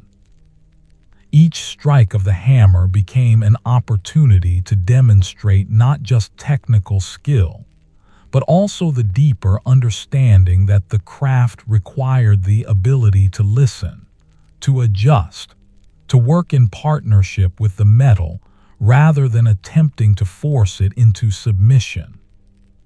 By the time the light began to shift toward evening, the leg armor had been substantially refined. Edmund stood back from his work and surveyed what he had accomplished.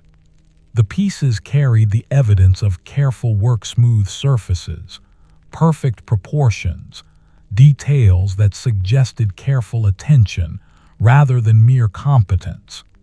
He felt profound satisfaction in what he was seeing, understanding that the work was approaching a point where it would need only final finishing touches before being ready for its wearer. Thomas approached as Edmund was beginning the process of cleaning and organizing his tools.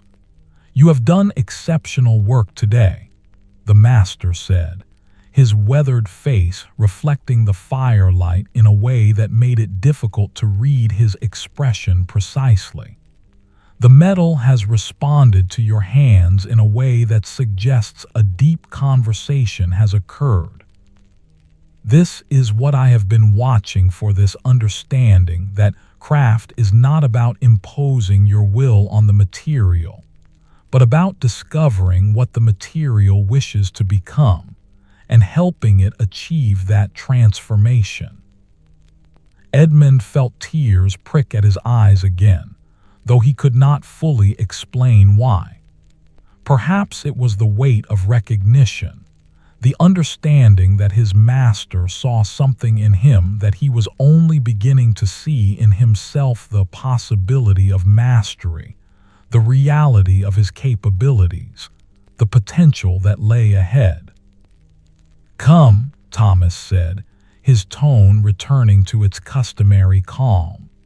"The day's work is complete. Let us secure the workshop and move toward the evening meal. Margaret will have prepared something nourishing, and there are matters I wish to discuss with you." They completed the closing rituals of the day, checking that the forge was properly banked, that tools were returned to their places, that the workshop would be ready for tomorrow's work. The other apprentices had already departed, and the space gradually settled into the quiet that came after the intensity of focused labor. The walk to Thomas's cottage seemed different somehow, though Edmund could not have precisely identified what had changed. Perhaps it was simply that he was beginning to notice more the way the light fell across the stone buildings, the rhythm of the lane as people completed their daily work, the sense of a community moving together through the cycles of day and season. Margaret was in the garden again, her work-reddened hands tending to the herb bed, despite the growing coolness of the evening. The season was indeed turning. Edmund could see it in the way the light had shifted, the way the air carried the first real hint of frost. "The bird is nearly complete," Margaret said, gesturing toward her husband. "He has been working on it for 3 evenings now. I believe tonight he may finally finish it." Thomas smiled at his wife's observation, and there was something in that smile that spoke of profound partnership, the kind that existed between two people who had learned to understand each other through years of shared life. "Indeed," he said, "tonight I believe the final details will be complete. Perhaps tomorrow you will be able to place it in the garden where it belongs." They entered the cottage, and Margaret brought out the meal she had prepared. It was a hearty stew filled with root vegetables and the herbs that had been gathered, paired with fresh bread and a mild ale. They ate in the comfortable silence that Edmund had come to recognize as characteristic of this household, not the silence of discomfort, but the silence of people who were fully present with one another, without needing to fill the quiet with unnecessary words. When the meal was finished, Thomas withdrew the small carving from the shelf where it had been waiting. The bird had indeed progressed significantly since Edmund had seen it last. The wings were now fully formed, the body was complete, and the bird's expression suggested a moment of perfect attentiveness, as though it were listening to something only it could perceive. "What remains is small but essential," Thomas said, positioning the carving in the firelight. His capable hands moved with the kind of focus that Edmund was beginning to recognize as the signature of true craft: the refusal to hurry, the commitment to rightness even in details that most people would never notice. He worked for perhaps an hour, adding the subtle suggestion of feathers on the wing, refining the line of the eye, indicating with tiny carved lines the claws that gripped the invisible branch.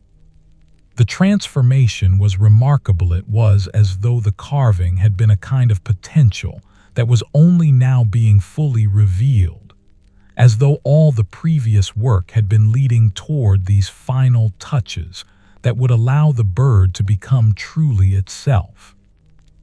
Edmund watched, understanding that his master was teaching him something important through the simple act of completing this piece. The final details mattered. The last adjustments could transform good work into beautiful work. The commitment to excellence extended all the way to the end, not giving way even in the smallest details. When Thomas finally set down his tools and held the carving up to the firelight, it was clear that the work was complete. The bird was perfect, not in the sense of being without flaws, but in the sense of being exactly what it had been meant to become. It held within it the care that had been taken to create it, the understanding that even a small piece deserved full attention, the belief that beauty was worth the effort required to achieve it. "Tomorrow," Margaret said softly, "this bird will go into the garden. It will watch over the herbs as they approach their winter dormancy, and in spring, when new growth begins, it will be there to witness it." She smiled at her husband with obvious affection. "This is a gift you have made, not just the carving itself, but the reminder that beauty matters, that attention matters, that small things worthy of notice should be created with full care. Edmund understood in that moment something essential about his master that he had been gradually learning throughout his apprenticeship. Thomas's commitment to his craft was not separate from his commitment to his wife, his household, or his community. Rather, it was all of a piece the same patient attention, the same refusal to hurry, the same belief that everything worthy of doing was worthy of doing well. As the evening deepened, Thomas set aside the carving and retrieved a piece of parchment that had been waiting on a shelf. "I have been thinking about the offer I made to you several evenings ago," Thomas said, his weathered face serious but not stern. "I am not asking for your answer yet, but I am giving you this to consider." He unrolled the parchment, and Edmund saw that it contained a detailed drawing of the workshop not as it currently existed, but as it might be expanded, improved, developed into something larger while maintaining its essential character. There were sketches showing additional space for equipment, more efficient organization of materials, and what appeared to be provisions for training additional apprentices. "If you choose to remain here," Thomas said, "if you choose to eventually become my partner in this work, there is much that could be accomplished. We could train more apprentices. We could create more ambitious pieces. We could build something that extends beyond my own lifetime, something that would continue to create excellent armor for generations to come." Edmund examined the drawings with wonder, understanding that this represented years of thinking, years of imagining what might be possible if the workshop were to grow beyond its current scope. "But understand," Thomas continued, his tone becoming more serious, "this is not a suggestion that you take lightly. Partnership in a craft workshop is not simply a matter of skill, though skill is essential. It requires commitment, dedication, the willingness to spend years perfecting not just technique but understanding. It requires the ability to train others, to see potential in apprentices and help them develop it. It requires the ability to balance ambition with respect for tradition, to innovate while honoring what has come before." Edmund felt the weight of these words settling into him like stones finding their proper place in a wall. His master was not offering this opportunity casually. Rather, he was testing Edmund's readiness, offering him a glimpse of what might be possible, and allowing him time to think carefully about whether this was truly the path his heart desired to follow. "I will think about it," Edmund said finally. "I will consider what it might mean to commit myself so fully, to dedicate not just my apprenticeship but my entire life to this work and this place." Thomas nodded, and something in his expression suggested approval. "This is the right response," the master said. "Do not rush your answer. Let it develop in you gradually. Your hands will know the answer before your mind does. When your hands tell you they are ready to commit themselves fully to this craft, then you will be ready to give your answer to me." Edmund remained at the cottage for another hour, watching as Thomas and Margaret moved through the simple rituals of preparing for sleep. He observed the way his master carefully stored the carving of the bird, the way Margaret secured the door against the cooling night, the way they moved around each other with the ease of long partnership.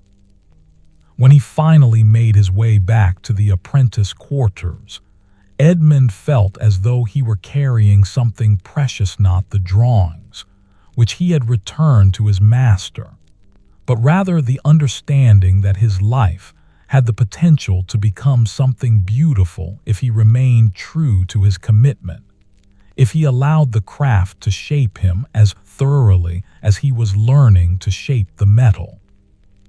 He lay in his simple bed in the darkness, thinking about what it might mean to spend his entire life in this workshop, to eventually train apprentices of his own, to carry forward the craft that Thomas had learned and refined over 4 decades. The thought was not burdensome, but rather deeply comforting, as though he had finally found what he had been searching for all along without even knowing he was searching. The following morning came with the familiar bell, and Edmund rose to begin another day of work. The greaves were nearing completion now, requiring only the final touches before they would be ready for delivery. As Edmund worked with his master's guidance, adding the last refinements, he found himself thinking about the journey that had brought him to this point, the initial uncertainty of his apprenticeship, the gradual accumulation of skill and understanding, the slow revelation that his hands had been made for exactly this work. Days passed, and the rhythm of the workshop became more deeply ingrained in Edmund's being. Each day brought new challenges, new opportunities to learn, new ways of understanding the relationship between intention and execution, between effort and ease. The greaves were eventually completed, refined to a point of excellence that would have made anyone proud, and a merchant arrived to collect them, examining the work with obvious approval. "This is exceptional armor," the merchant said, running his weathered fingers across the smooth surfaces. "I will recommend your work to others. This is the kind of quality that speaks for itself." Edmund watched as his master received this compliment with simple grace, understanding that Thomas's reputation was not built on self-promotion, but on the consistent excellence of the work. As the weeks progressed into months, Edmund found himself working with increasing independence. Thomas still guided him, still checked his work, still offered suggestions for improvement. But the direction of instruction had shifted. Edmund was now being treated less as someone who needed constant guidance and more as someone who had the fundamentals of the craft and needed only to develop his own unique understanding of how to apply them. One afternoon, as the first real cold of approaching winter began to settle into the air, Edmund was working on a new commission when Thomas approached with a piece of parchment. "There is something I wish to show you," the master said, his weathered face carrying an expression of quiet satisfaction. The parchment contained a written record of every piece Edmund had created during his apprenticeship, each one catalogued with the date it was begun, the date it was completed, and a brief assessment of its quality. Edmund examined the list with wonder, seeing the progression of his work over the past 3 years, watching as the assessments had gradually changed from "shows promise" to "competent work" to "excellent execution." "This is your record of growth," Thomas said, his capable hands gesturing to indicate the list. "When you are ready to claim mastery, when you have created your own masterwork and are prepared to stand alone in your skill, this record will be part of what certifies that mastery.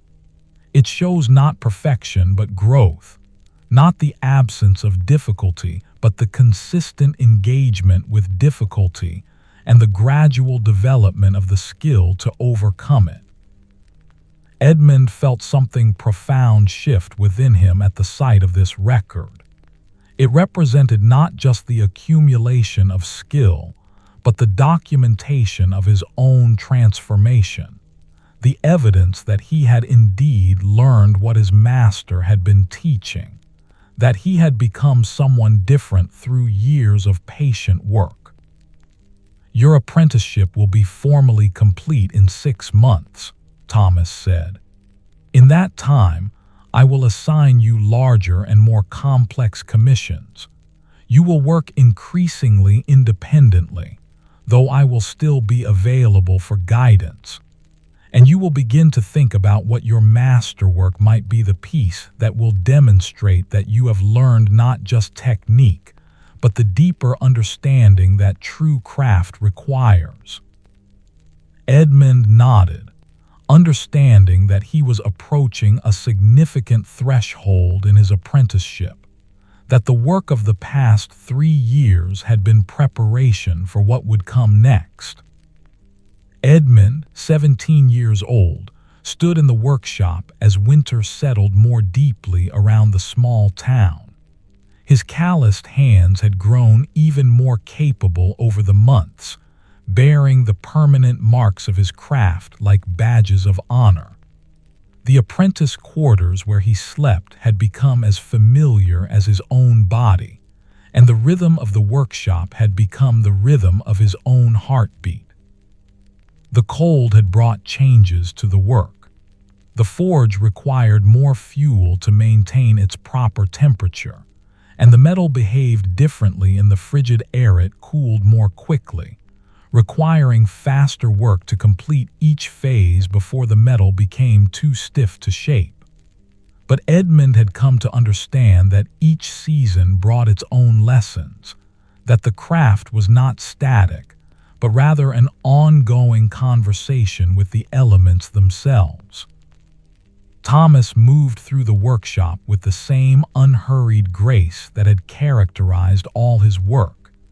His weathered hands seemed immune to the cold, and his 61-year-old frame showed no slowing despite the demands of winter work. Edmund watched his master work and understood that the physical strength required for this craft was less important than the mental focus, the willingness to work patiently regardless of external conditions. It was on a morning when frost covered everything outside the workshop that Thomas called Edmund to a particular task. The master had received a commission that he was clearly treating with special significance. Edmund could sense it in the way Thomas had prepared a particular corner of the workshop, in the careful way he had arranged the materials, in the gravity with which he now addressed his apprentice. "I am assigning you a piece of considerable complexity," Thomas said, his capable hands gesturing toward the materials that had been prepared. "It is a commission for a full suit of armor, not just component pieces, but a complete ensemble designed for a young nobleman who is approaching his majority. The commission has been made with the explicit request that it be created by someone young, someone whose understanding of what a young warrior might need in his first suit of armor would be informed by proximity to that age."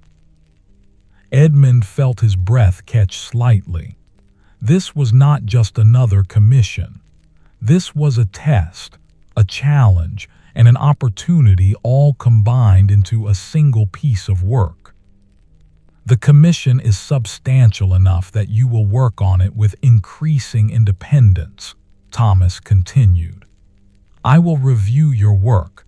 I will offer guidance when I believe it is needed, but this piece will primarily be your creation. You will begin with preliminary sketches understanding the proportions, the purpose of each component, the way they will work together as a unified whole." Edmund nodded, understanding the magnitude of what was being asked. He had not yet worked on a complete armor ensemble, had focused instead on individual components or smaller commissions. This was a step forward in both scale and complexity. "Do not rush," Thomas said, his tone carrying the familiar instruction that had characterized much of Edmund's apprenticeship. "Spend days with the sketches if necessary. Understand the work completely before you begin to shape metal. The finest work emerges from thorough preparation, not from enthusiastic beginning." Edmund spent the next week in preparation, sketching and measuring, understanding the proportions that would be required for a young warrior of roughly his own age and build. He thought about what a man of 17 would need in armor protection, certainly, but also freedom of movement, the ability to grow into the suit as he matured, the suggestion through the design that this was not just functional protection, but an expression of his status and identity. During this preparatory phase, Edmund observed Thomas working on smaller commissions, understanding through watching his master how certain details communicated strength or elegance, how the placement of lines could suggest movement even in static metal, how the smallest refinements could transform a piece from merely functional into something approaching beautiful. It was during this period that Margaret invited Edmund to the cottage for an evening meal with a particular purpose. When he arrived, he found not just Thomas and Margaret, but also several other craftspeople from the town: the master mason, the head weaver, the master carpenter. Edmund understood immediately that this was a formal gathering of some kind, that he was being introduced to the wider community of skilled craftspeople in a new way. "Edmund has now passed the midpoint of his apprenticeship," Thomas announced, his weathered face reflecting the candlelight. "He has demonstrated not just technical skill, but the deeper understanding that craft requires. I have invited you all here because I believe it is time for Edmund to be recognized as someone approaching the threshold of mastery, and because I believe that the wider community should understand and support the development of young craftspeople among us." The mason, whose own hands were marked with stone dust, nodded in approval. "I have watched this young man at work," he said, his voice carrying the authority of someone who had spent decades in his own craft. "The way he approaches his work with patience rather than rushing speaks well of him. Thomas has trained him wisely." The evening continued with conversation about craft, about the importance of maintaining standards, about the responsibility that came with creating things of quality. Edmund found himself being treated not as a child or merely as an apprentice, but as someone who was beginning to enter the ranks of the serious craftspeople, someone who could be trusted with significant work. As Edmund walked back to the apprentice quarters that night, he felt something had shifted in how he was perceived by the community.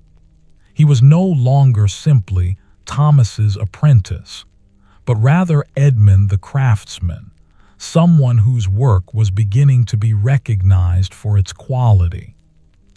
The following morning, Edmund began the actual work on the armor ensemble. He had completed his sketches, had refined his understanding of what needed to be created, and now it was time to begin shaping metal. He started with the breastplate, understanding that this was the central piece around which everything else would need to be coordinated. The work was methodical and absorbing. Each day brought new challenges, new problems to solve, new opportunities to apply what he had learned. Thomas checked the work regularly, offering guidance when it was needed, but increasingly allowing Edmund to make his own decisions, to trust his own understanding of what the metal needed. William, the youngest apprentice, had by this time begun to show real promise.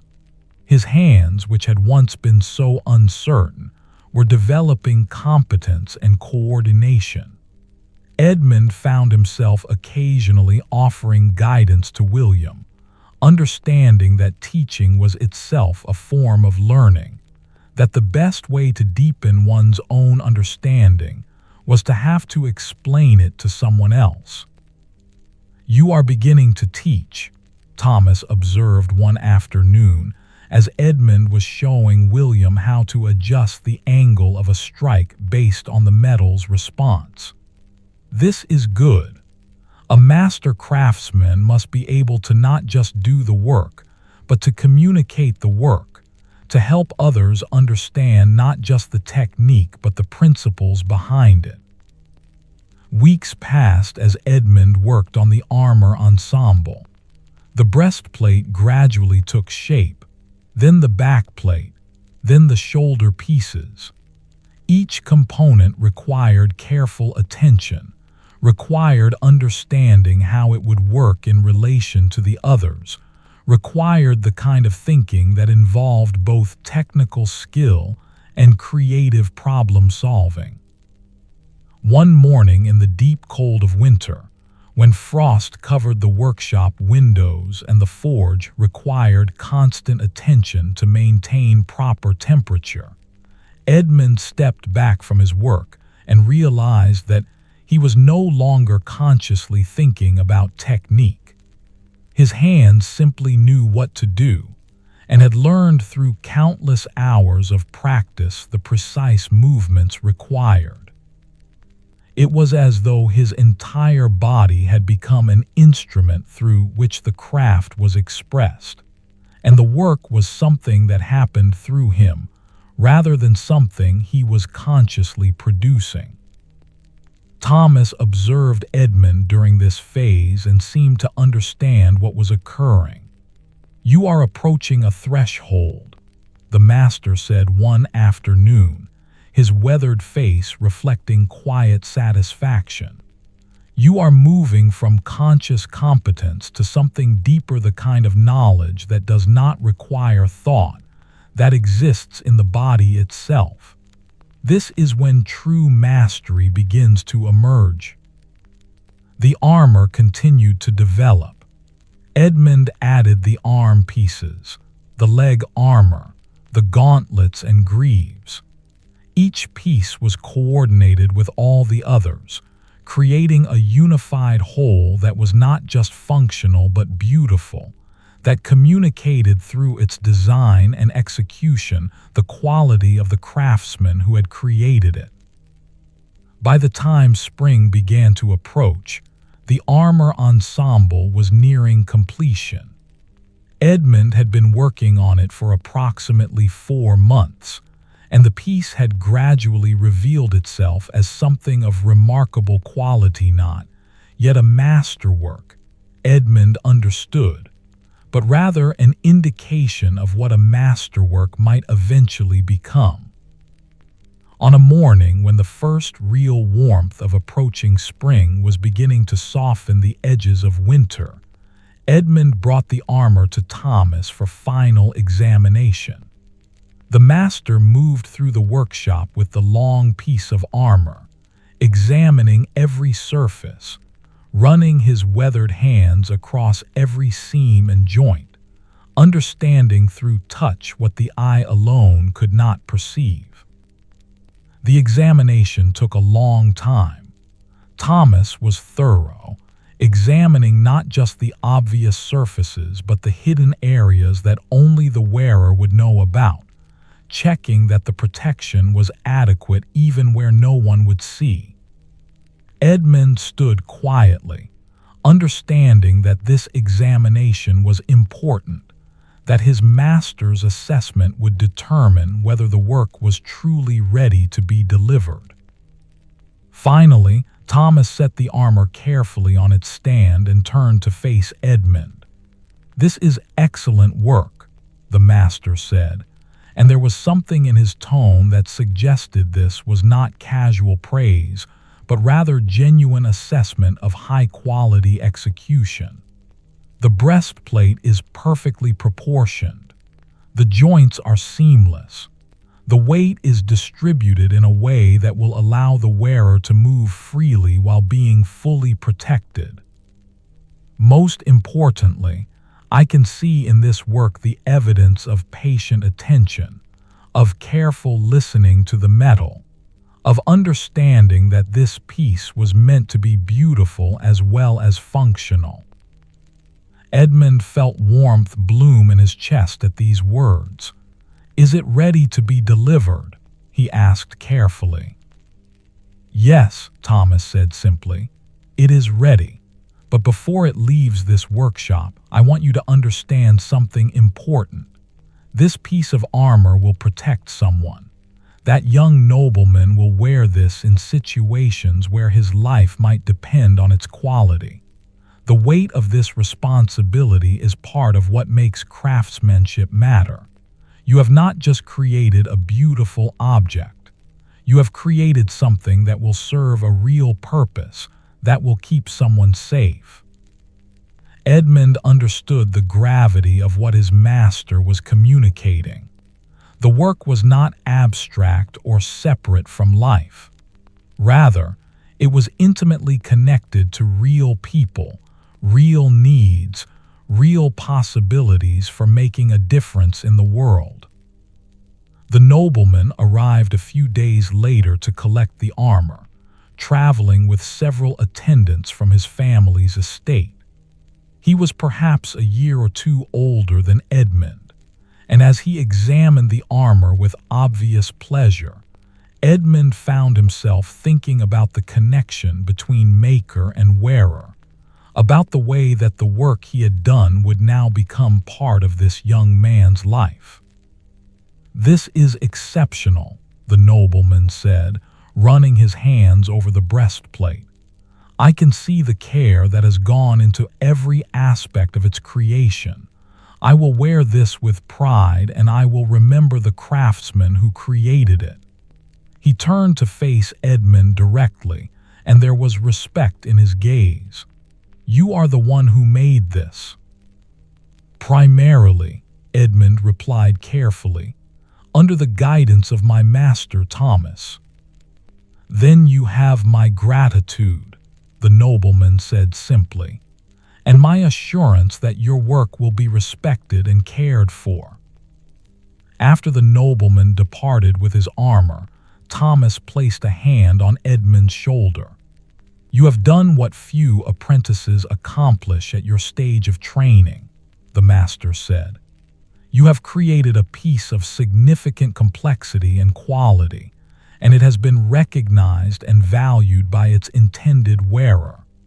This is what gives meaning to the work, not the praise of the master, though that matters, but the recognition that what you have created serves a real purpose in someone's life." With the armor ensemble complete and delivered, Edmund found himself in a transitional space within his apprenticeship. He had accomplished a major commission, had demonstrated significant capability, and yet his formal apprenticeship still had several months remaining. Thomas seemed to be using this time to deepen Edmund's understanding of other aspects of the craft. He began teaching Edmund the business side of the craft, how to negotiate prices, how to understand material costs, how to manage the workflow so that commissions could be completed on time. He introduced Edmund to the guild system more formally, explaining the requirements for achieving master status, the examinations that would be required, the documentation that would need to be presented. Mastery is not simply a matter of skill, Thomas explained during one of these instructional sessions. It is a recognition by the wider community of craftspeople that you have achieved a certain level of excellence and understanding. The guild exists to maintain standards, to prevent poor work from being presented as quality, to ensure that the craft is passed forward with integrity to the next generation. Edmund understood that his master was preparing him not just to work as an independent craftsman, but to function within the larger system of craft and commerce that defined medieval society. The work itself was important, but so was understanding the context in which the work existed. It was during this period that Thomas formally proposed a date for Edmund's final examination and the completion of his apprenticeship. "In 3 months' time," the master said, "your formal apprenticeship will be complete. At that point, you will be ready to take the examination that will determine whether you achieve journeyman status. This is an important threshold, Edmund. A journeyman has completed his training under a master and is now ready to work independently, though he has not yet created his masterwork." Edmund felt the weight of these words settling into him. The completion of his apprenticeship was approaching. This had always been the eventual outcome, but having it now specified in time made it feel suddenly real, suddenly imminent. "After you achieve journeyman status," Thomas continued, his weathered face serious but kind, "you will need to make a choice. You could travel to other workshops, learning different techniques and approaches. You could establish yourself as an independent craftsman, taking commissions on your own account. Or, if the offer still holds interest for you, you could begin working here as a partner, gradually taking on more responsibility, eventually becoming the master of this workshop yourself." Edmund found himself thinking about the drawings his master had shown him months earlier, about the vision of the workshop expanded and developed, about the possibility of training apprentices of his own, about dedicating his entire life to this craft and this place. "I have not yet given you my answer," Edmund said carefully, understanding that the time was approaching when he would need to make this decision, when his answer could no longer be indefinitely postponed. "I know," Thomas replied, "but your answer is already becoming clear in your work.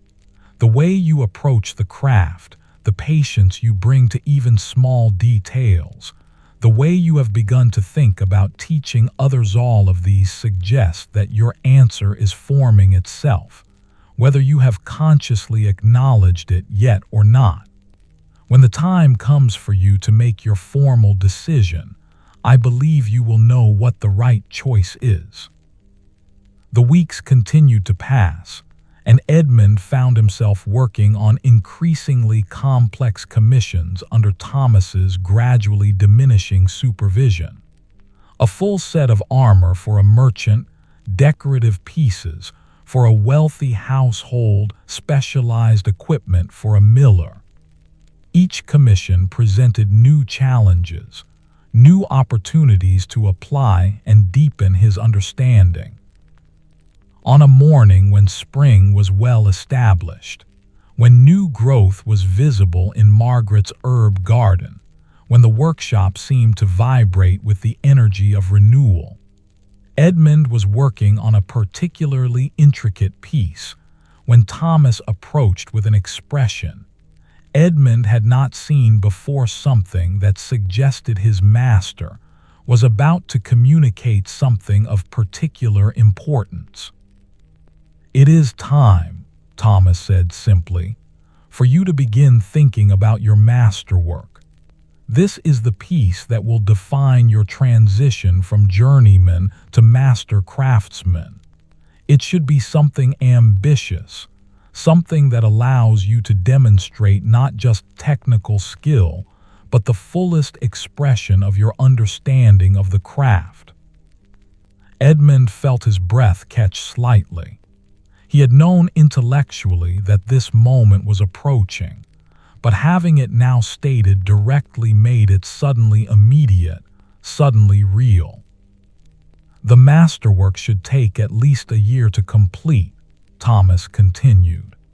It should be something that challenges you, that requires you to grow beyond your current understanding, that stretches the limits of what you believe yourself capable of creating. It is not a commission for someone else. It is a piece that you create for yourself, to prove to yourself and to the larger community of craftspeople that you have achieved mastery. Edmund found himself thinking about the armor his master had shown him so long ago, the suit that Thomas had created as his own masterwork, the piece that had taken an entire year to complete, and that had remained in the workshop as a demonstration of what excellence could look like. "What will your masterwork be?" Thomas asked, his weathered face reflecting genuine curiosity. "What is it that you wish to create? Something so important to you that you would commit yourself to a year or more of focused work to achieve it?" Edmund opened his mouth and found that his answer was already formed, having been forming itself through months of observation and thought. "I want to create a suit of armor," he said slowly, "that combines everything I have learned, not for a specific wearer like the commissions we complete, but rather a piece that demonstrates the fullest expression of my understanding. A piece that would be worthy of standing in a workshop, the way your masterwork stands in ours, as a testament to what is possible when patience and skill and dedication are brought together." Thomas smiled a genuine smile that transformed his weathered face into something approaching beautiful. "This is the right answer," the master said. "A masterwork should be something born from your own vision, something that matters to you personally, something that will challenge and stretch you. I believe you are ready to begin thinking about what this piece should be, what design would allow you to fully express everything you have learned." Edmund spent the following weeks sketching and thinking, developing the concept for his masterwork. He understood that it should be more ambitious than anything he had created before, more intricate and refined.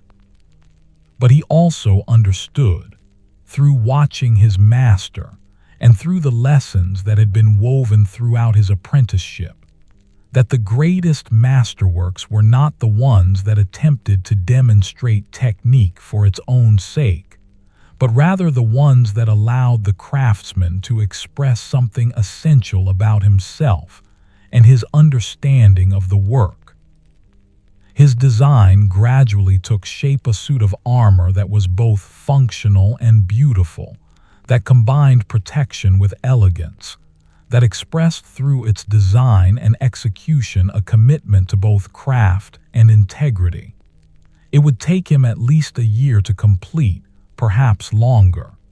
It would be the most ambitious work he had undertaken, and it would, when it was finished, represent the culmination of everything his apprenticeship had taught him.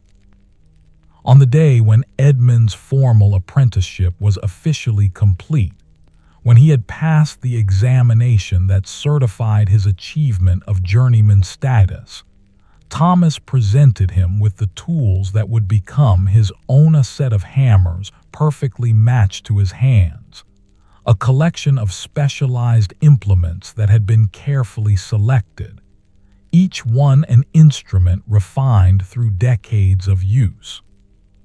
"These are yours now," Thomas said, his capable hands passing the tools to Edmund with obvious care. "They have been in this workshop for many years and have shaped countless pieces of armor. They will serve you well as you continue your work. And when your time comes, if you choose to remain here, they will be part of what you pass on to the next generation of apprentices." Edmund held the tools and felt the weight of what they represented, not just instruments for work, but symbols of transition, evidence that he was no longer an apprentice, but rather a recognized craftsman. "Now," Thomas said, his weathered face reflecting the workshop light, "your true education begins. Everything before this has been preparation. Now you will begin to understand craft in ways that are only possible once you have ceased to be a student and begun to be a master." Edmund, 17 years old, transformed into Edmund the journeyman, looked at the tools in his hands and understood that the next chapter of his life was beginning. The apprenticeship that had shaped him, that had taught him patience and focus, and the deeper understanding that craft required, was complete. But the larger journey, the work that would define his life, the mastery he would gradually achieve, the legacy he might eventually pass on, was just beginning. Edmund, no longer 17 years old but now 18 winters, held the tools that had been given to him as his journey into mastery truly began. His calloused hands understood the weight of these implements, had already begun to remember them from his years of watching Thomas use them, and now they were his own instruments that would carry forward the craft into whatever future lay ahead.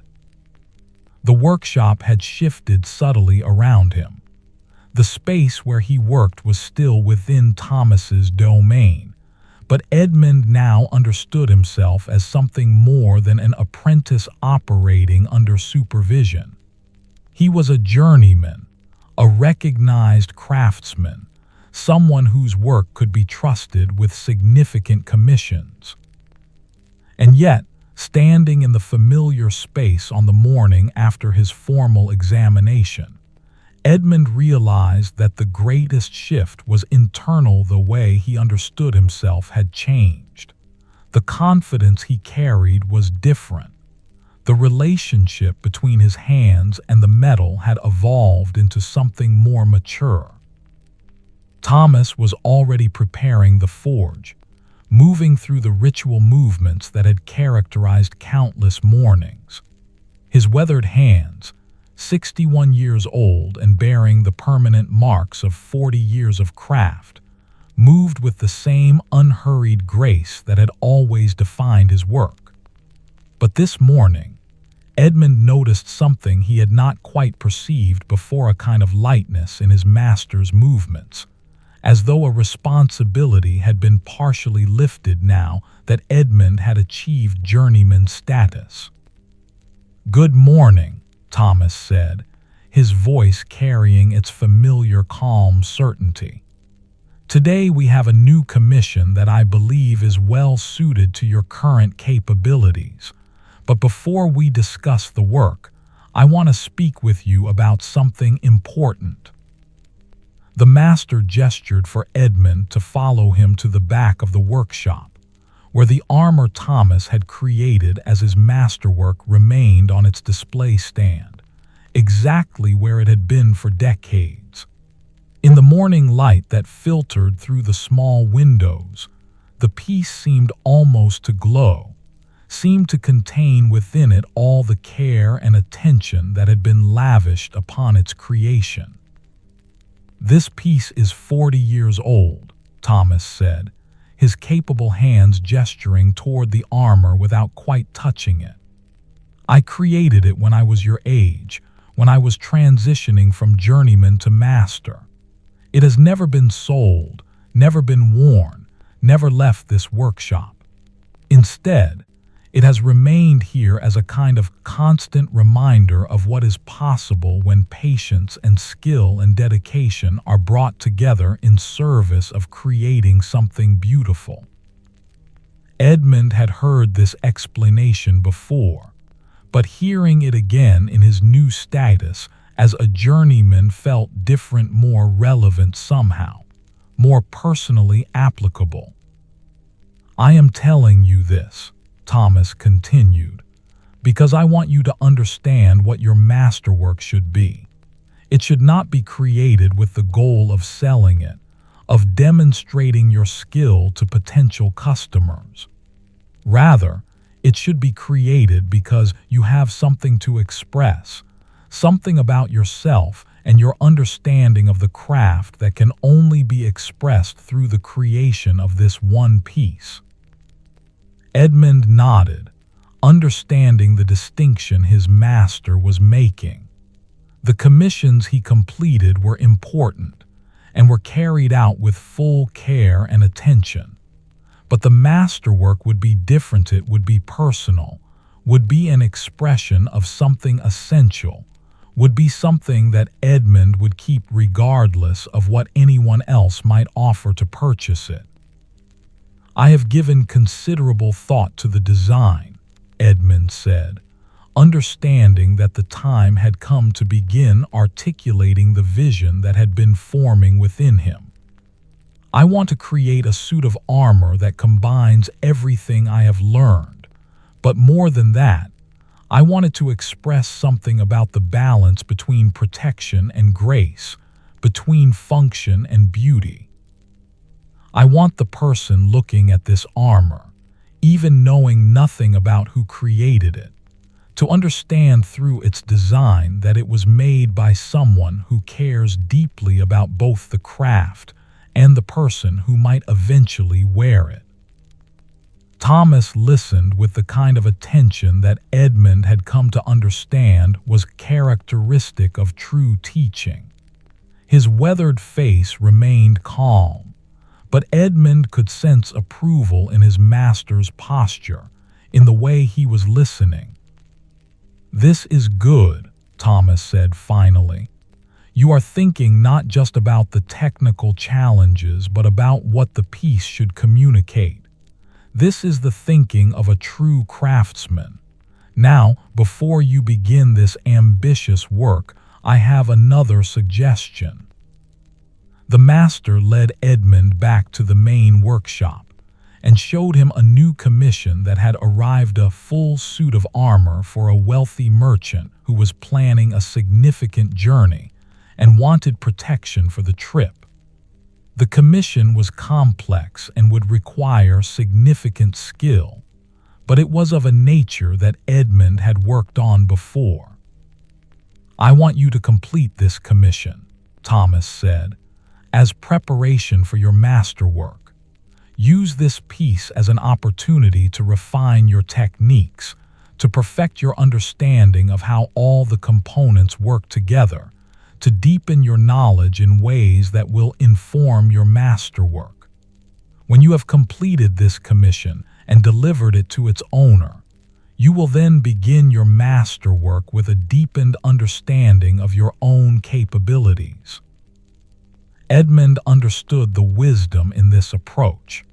His master was not simply allowing him to begin the ambitious work immediately, but rather was structuring his learning so that he would be thoroughly prepared when he did begin. "How long do you estimate this commission will take?" Edmund asked carefully. 3 months, perhaps 4, Thomas replied. "Working steadily but not rushing, taking time to perfect each component, to think through how they will work together, to create something that will be recognized for its quality and care." Edmund felt a sense of purpose settle into him. He had a clear path forward now, this commission first, and then the work that would define his transition from journeyman to master craftsman. The work would take considerable time, would require sustained focus, and would be challenging in ways he had not yet experienced.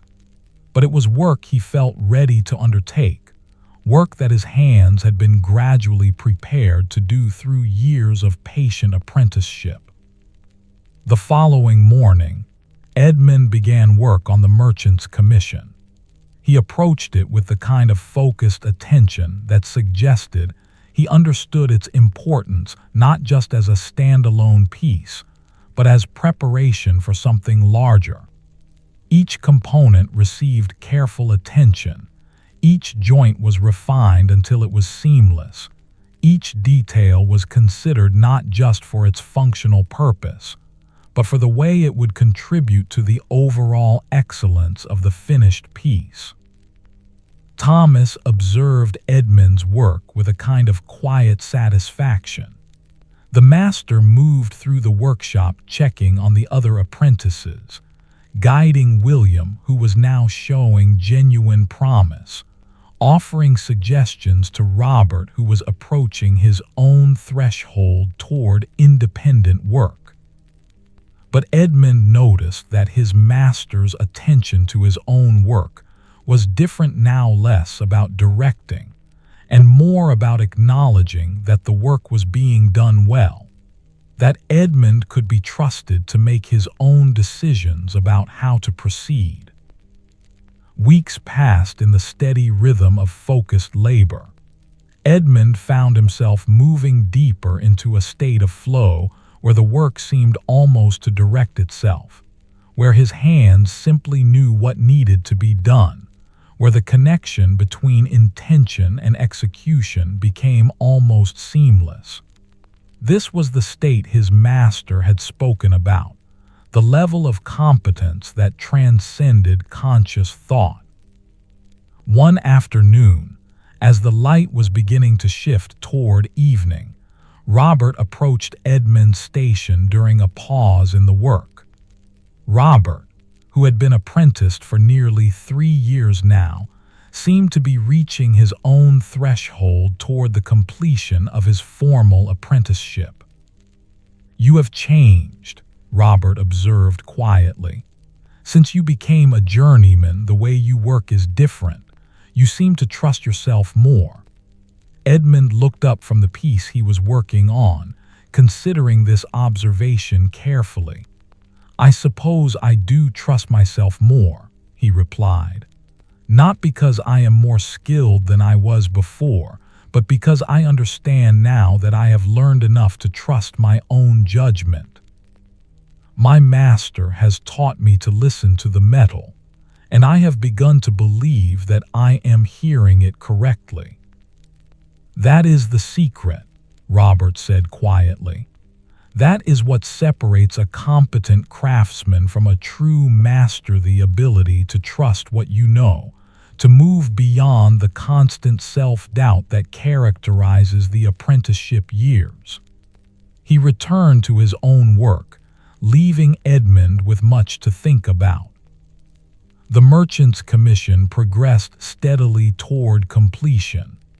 By the time 2 months had passed, the breastplate was finished, the backplate was perfected, and Edmund was working on the final components. He approached this work with the kind of care that suggested he understood something important about the nature of the craft, that even pieces that would never be seen by anyone, but the wearer deserved full attention. That excellence was not about impressing others, but about maintaining a standard of integrity that the craftsman could live with. It was during this period that Thomas made a decision that Edmund understood was significant. The master brought Edmund a commission that had arrived from a noble family, a request for armor to protect a child no more than 10 years old. The commission specified that the work should be done by the young craftsman, not the master, suggesting that word had spread about Edmund's growing reputation. "This is yours to complete," Thomas said, presenting the commission to Edmund. "A young child who will grow into this armor, who will need protection that will serve him for many years. It is delicate work, requiring not just technical skill, but the kind of thinking that understands the needs of someone still developing." Edmund examined the specifications carefully, understanding the challenge before him. The armor needed to protect adequately, but it also needed to accommodate growth, needed to be refined enough to suggest quality but not so ornate that it would seem inappropriate for a child's use. It was a piece that required both technical competence and creative thinking. "I will begin this after I complete the merchant's commission," Edmund said, understanding that his work was accumulating in a way that was preparing him for the larger challenges ahead. The merchant's armor was finally complete 3.5 months after Edmund had begun work on it. The piece was of exceptional quality, every component perfectly proportioned, every joint seamless, every detail refined to a point where it communicated care and attention through its execution. When the merchant arrived to collect it, he examined the work with obvious appreciation. "This is extraordinary," the merchant said, running his weathered fingers across the breastplate. "I can see why your reputation is growing.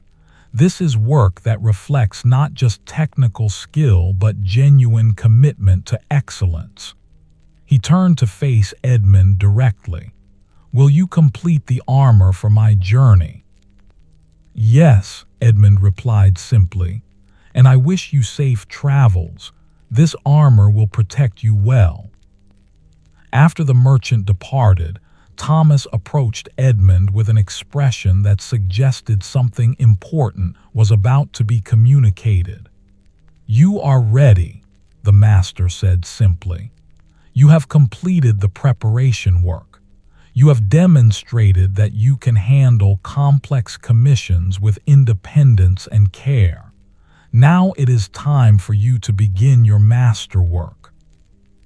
Edmund felt something shift within him, a kind of settling into purpose, an understanding that the work toward which he had been building was now truly about to commence. "When shall I begin?" he asked. "Not yet," Thomas replied, surprising him slightly. "There is something I want you to understand first. Come with me." The master led Edmund outside the workshop into the mild spring morning.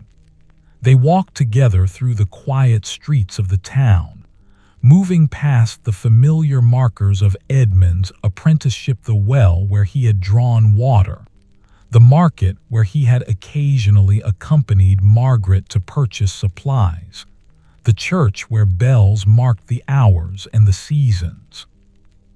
Thomas led him to the edge of the town, where a small monastery stood surrounded by gardens that were just beginning to show the green of new growth. They entered through a gate and walked across a courtyard toward a building that Edmund understood was the monastery's workshop. Inside, they found an elderly monk working at a bench, his hands thin and weathered, but still capable of executing fine detail work. The monk looked up at their entrance, and his weathered face lit with recognition and obvious pleasure at the sight of Thomas. "Brother Anselm," Thomas said, embracing the monk with genuine affection, "I have brought someone I wish you to meet." The introduction that followed revealed to Edmund something his master had never explicitly stated, that Thomas had himself been trained not just by a master craftsman, but also by this monk, who had taught him during his own apprenticeship something that transcended the technical aspects of the craft. "Edmund is approaching the creation of his masterwork," Thomas explained. "But before he begins, I want him to understand something that I learned here, something that no amount of skill with hammer and metal can teach." Brother Anselm gestured for Edmund to sit, and the monk and the master and the journeyman who was beginning his path toward mastery settled into conversation. Anselm spoke about the spiritual dimensions of craft, about the understanding that when a person created something, They were participating in a kind of divine act of creation itself, about the importance of bringing not just skill, but also intention and reverence to the work. A masterwork, Brother Anselm said, his aged eyes reflecting the morning light, is not just an object. It is a kind of prayer, a statement about what the craftsman believes is possible, a testament to the idea that excellence matters, that beauty matters, that care matters. He paused, and his weathered hands gestured as though indicating something invisible but intensely real. When you create your masterwork, you are not just creating armor. You are creating a piece of yourself, expressing through metal something about your own understanding of what it means to live well, to work well, to dedicate yourself fully to something you care about.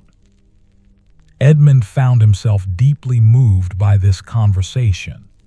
He had understood craft as a technical discipline, had learned it through years of apprenticeship that focused on skill and precision.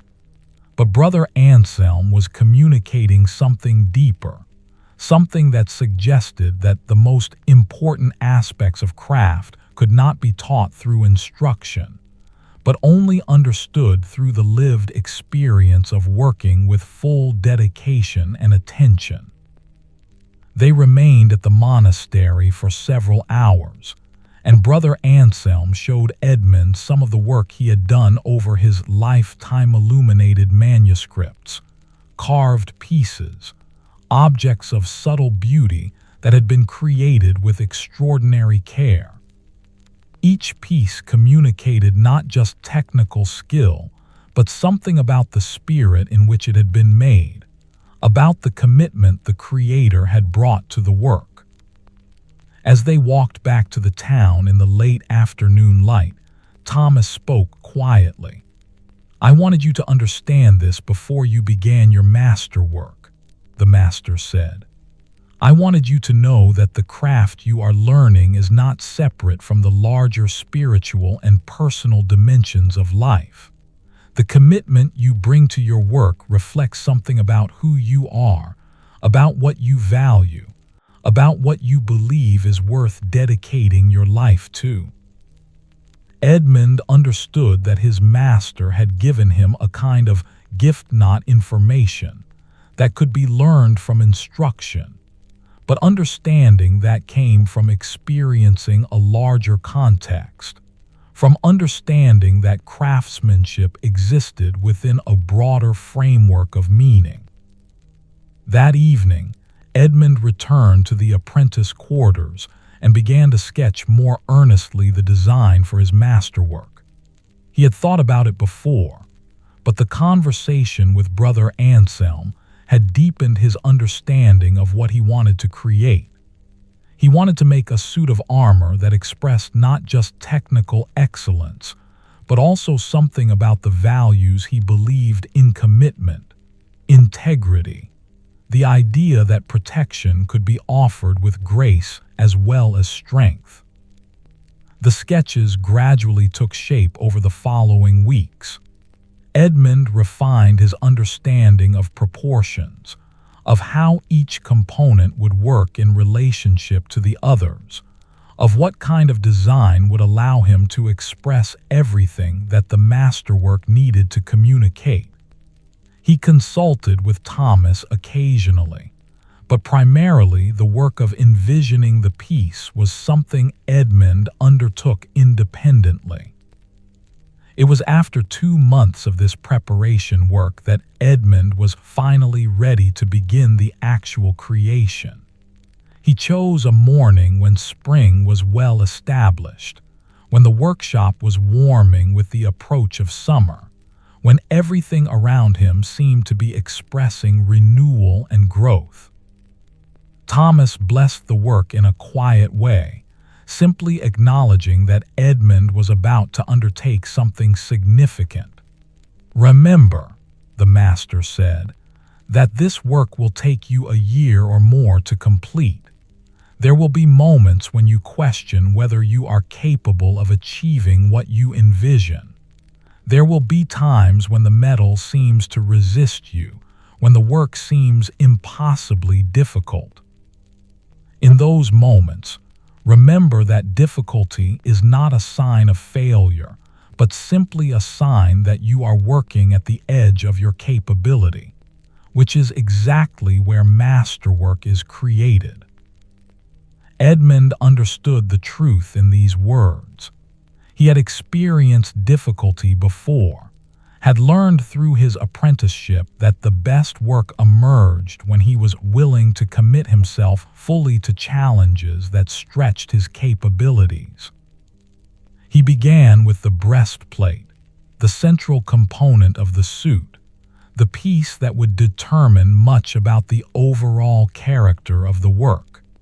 He spent days simply preparing the metal, understanding it, heating and cooling it, gradually developing the relationship with this particular piece that would characterize all his work going forward. The first actual shaping of the metal occurred on a morning when Edmund felt fully prepared, when he understood precisely what he wanted to create and how to begin achieving it.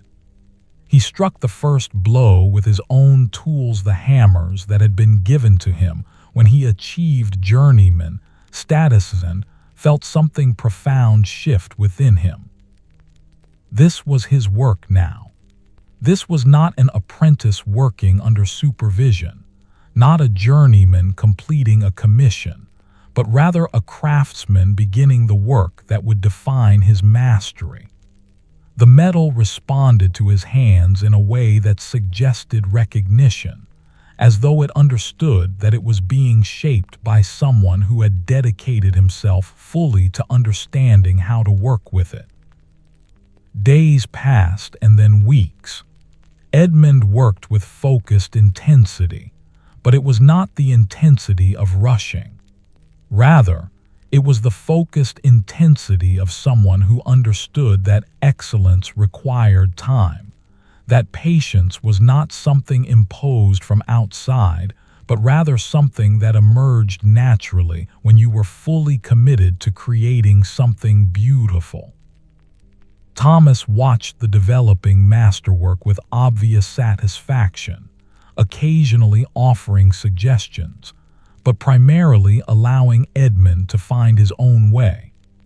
Edmund realized that his master's greatest gift to him at this point was not instruction, but rather the creation of space, the refusal to interfere with the developing process, the simple faith that Edmund had learned enough to trust his own judgment.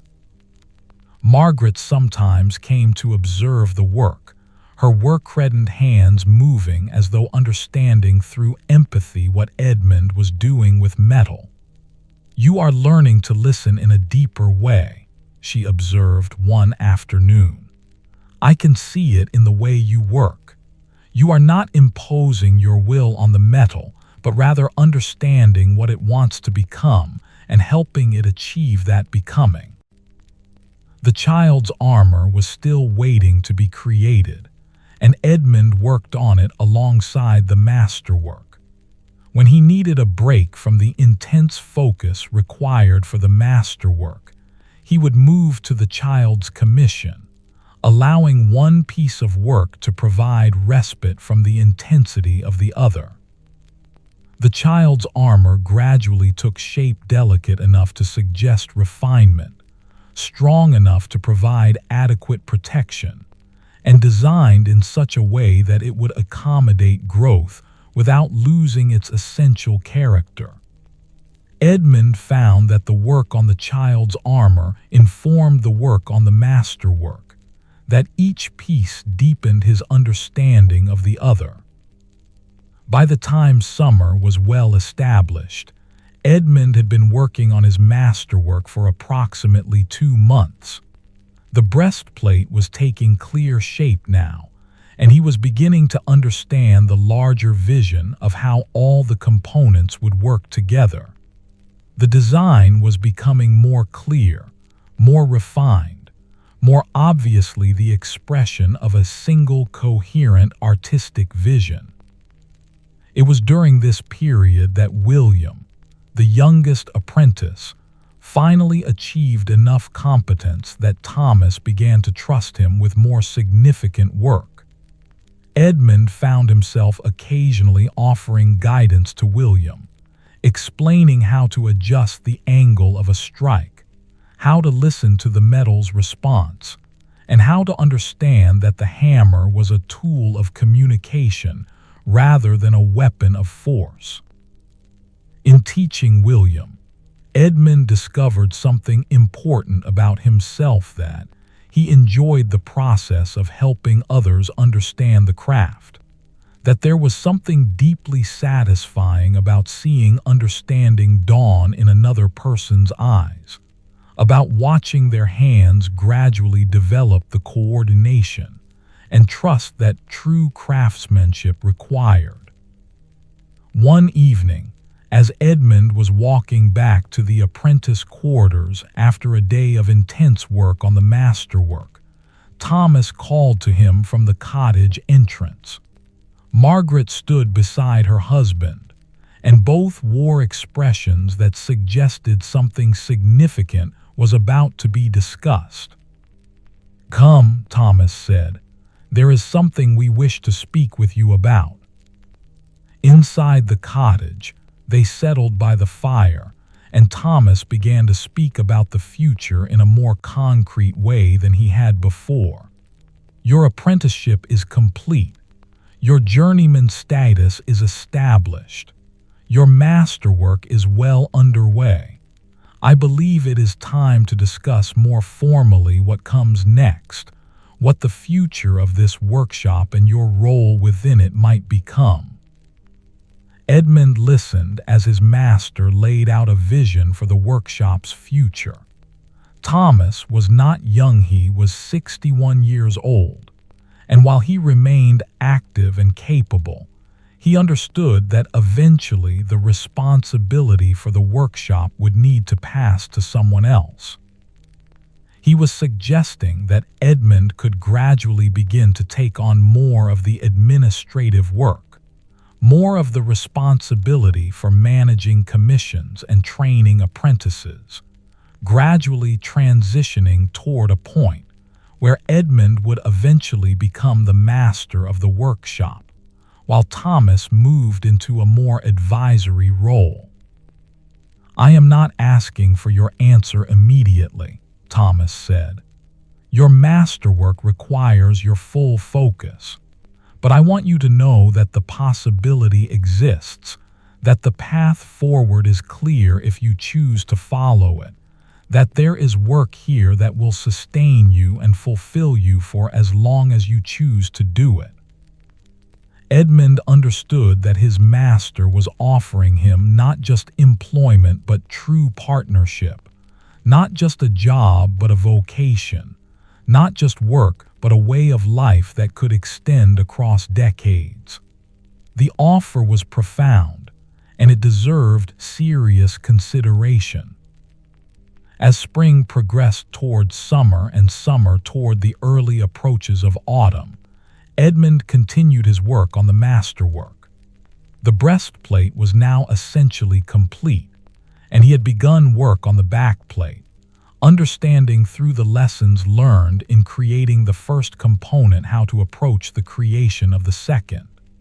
The design was communicating itself more clearly now, expressing through its proportions and details the vision that had been forming in Edmund's mind. He found himself working later into the evenings, sometimes by candlelight, unable to stop even as darkness fell, because the momentum of creation was carrying him forward. Thomas did not attempt to stop him from this, understanding that there were phases in significant work where the craftsman needed to be allowed to work at his own intensity, to follow the rhythm that the work itself established rather than external schedules. One evening, as Edmund was working by firelight from the forge, his master approached and simply sat nearby, watching the work without comment or instruction. They remained together in companionable silence for perhaps an hour, and when Thomas finally rose to leave, he placed a brief hand on Edmund's shoulder in acknowledgement of the commitment he was witnessing. Edmund understood in that moment that he had become something more than an apprentice. He was becoming a master craftsman, was gradually discovering the depths of what that meant, was beginning to understand that the work that stretched before him would be lifelong, that mastery was not a destination reached, but rather a continuous process of learning, growing, deepening. The masterwork continued to develop. Edmund's hands had begun to understand the metal at a level deeper than conscious thought. The work was becoming increasingly beautiful as the months progressed, increasingly refined, increasingly clearly the expression of a coherent artistic vision. It was toward the end of autumn, perhaps a month before the 1-year mark of his beginning the work, that Edmund began to understand that the end was approaching. The armor had taken shape as a unified whole now, all the components working together in perfect harmony, each one refined to a point of excellence, each one contributing to the larger vision. He approached the final stages of the work with a kind of reverent intensity, understanding that what he was creating would be not just a piece of armor, but a testament to what he had learned, a statement about what was possible through dedication and patience, and the refusal to accept anything less than excellence. The masterwork was nearing completion. Edmund, 18 winters old transforming into 19, stood in the workshop as the first snow of winter began to fall beyond the small windows. His calloused hands had deepened into something almost unrecognizable from the uncertain hands that had first gripped a hammer 4 years ago. The masterwork was in its final stages now, and Edmund could sense with absolute clarity that the end of this year-long journey was approaching. The breastplate was complete, perfect in its proportions and execution. The backplate gleamed with the evidence of countless hours of careful work. The shoulder pieces, the arm armor, the leg protection, each component had been refined to a point where it communicated through its very existence the commitment that had been brought to its creation. What remained was the final assembly, the joining of all these components into a unified whole, and the addition of the last delicate details that would complete the vision. Thomas moved through the workshop with the kind of presence that suggested he understood exactly where Edmund stood in the work. His master, 61 years old, had spent these months watching the masterwork develop with a kind of quiet satisfaction that spoke of deep recognition. Edmund realized that his master was not just observing the creation of the armor itself, but rather the creation of a master craftsman, the gradual emergence of someone who had committed himself fully to the craft and was discovering through that commitment what he was truly capable of becoming. "You are ready for the final assembly," Thomas said one morning, his weathered hands gesturing toward the components that lay waiting on the workbench. It was not a question, but rather a recognition of what Edmund himself had understood for several days, now that the time had come to join all the separate pieces into a unified whole. Edmund had been approaching this moment with a kind of reverent care, understanding that the final assembly would transform the masterwork from a collection of individual components into a complete expression of his vision. He had thought through the process countless times, had sketched the exact placement of each joining, and had understood precisely how the pieces would need to relate to one another to create the seamless whole that existed in his mind. The first joining took place on a morning when the workshop was still and quiet, when the other apprentices had not yet arrived, when Edmund and his master were alone in the space together. Edmund lifted the breastplate and carefully positioned it, beginning the work of joining it to the backplate using specialized straps that had been carefully crafted to align perfectly with both pieces. The work was delicate but not difficult. Edmund had done enough of it in creating the individual components that his hands understood the process completely. But there was something about this particular assembly that felt different from all previous work.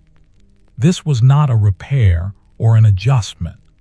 This was the moment when separate pieces became one, when the vision that had existed only in his mind and in the individual components was about to manifest as complete reality. As Edmund worked, he became aware that Thomas was standing nearby, not offering guidance or instruction, but simply bearing witness to the transformation occurring. His master's presence was comforting rather than demanding, a recognition that Edmund had learned everything necessary and was now simply applying that learning to achieve the final goal. The breastplate and backplate came together with a kind of inevitability, each piece fitting perfectly with the other, each joined seamlessly and strongly. Edmund stepped back and examined the work, understanding that he was now looking at the core of the complete armor, the piece around which everything else would organize itself. Over the following days, the shoulder pieces were carefully fitted and joined. Edmund worked with meticulous care, understanding that these components protected the connection between the torso and the arms, that they needed to be perfectly proportioned to allow full movement while providing adequate protection. As he worked, he found himself thinking about the person who might eventually wear this armor, imagining how the pieces would function in their intended purpose. The arm pieces followed, each one carefully fitted to allow the wearer to move freely while being fully protected. Edmund understood that armor was not truly functional if it prevented the wearer from moving with ease, that the greatest protection came from design that allowed the warrior to respond quickly and naturally to whatever threats might arise. By the time the leg armor was being fitted and joined, Edmund had moved into a state of profound focus. The masterwork was revealing itself now as a complete entity, expressing through its existence everything that Edmund had learned about craft over 4 years of apprenticeship and nearly a year of focused work on this single piece. It was during this final assembly phase that something unexpected occurred. A nobleman arrived at the workshop, traveling with 2 attendants and bearing a commission that spoke of significant importance.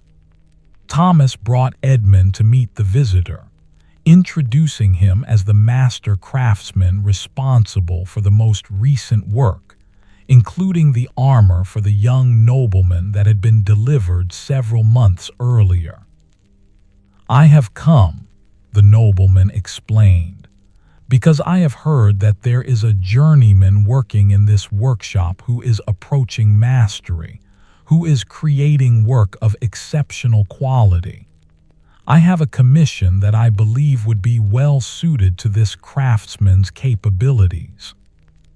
The commission, when Edmund examined it, was substantial and ambitious, a full suit of armor for a tournament, ornate in its design but also functional, requiring both technical skill and creative artistry.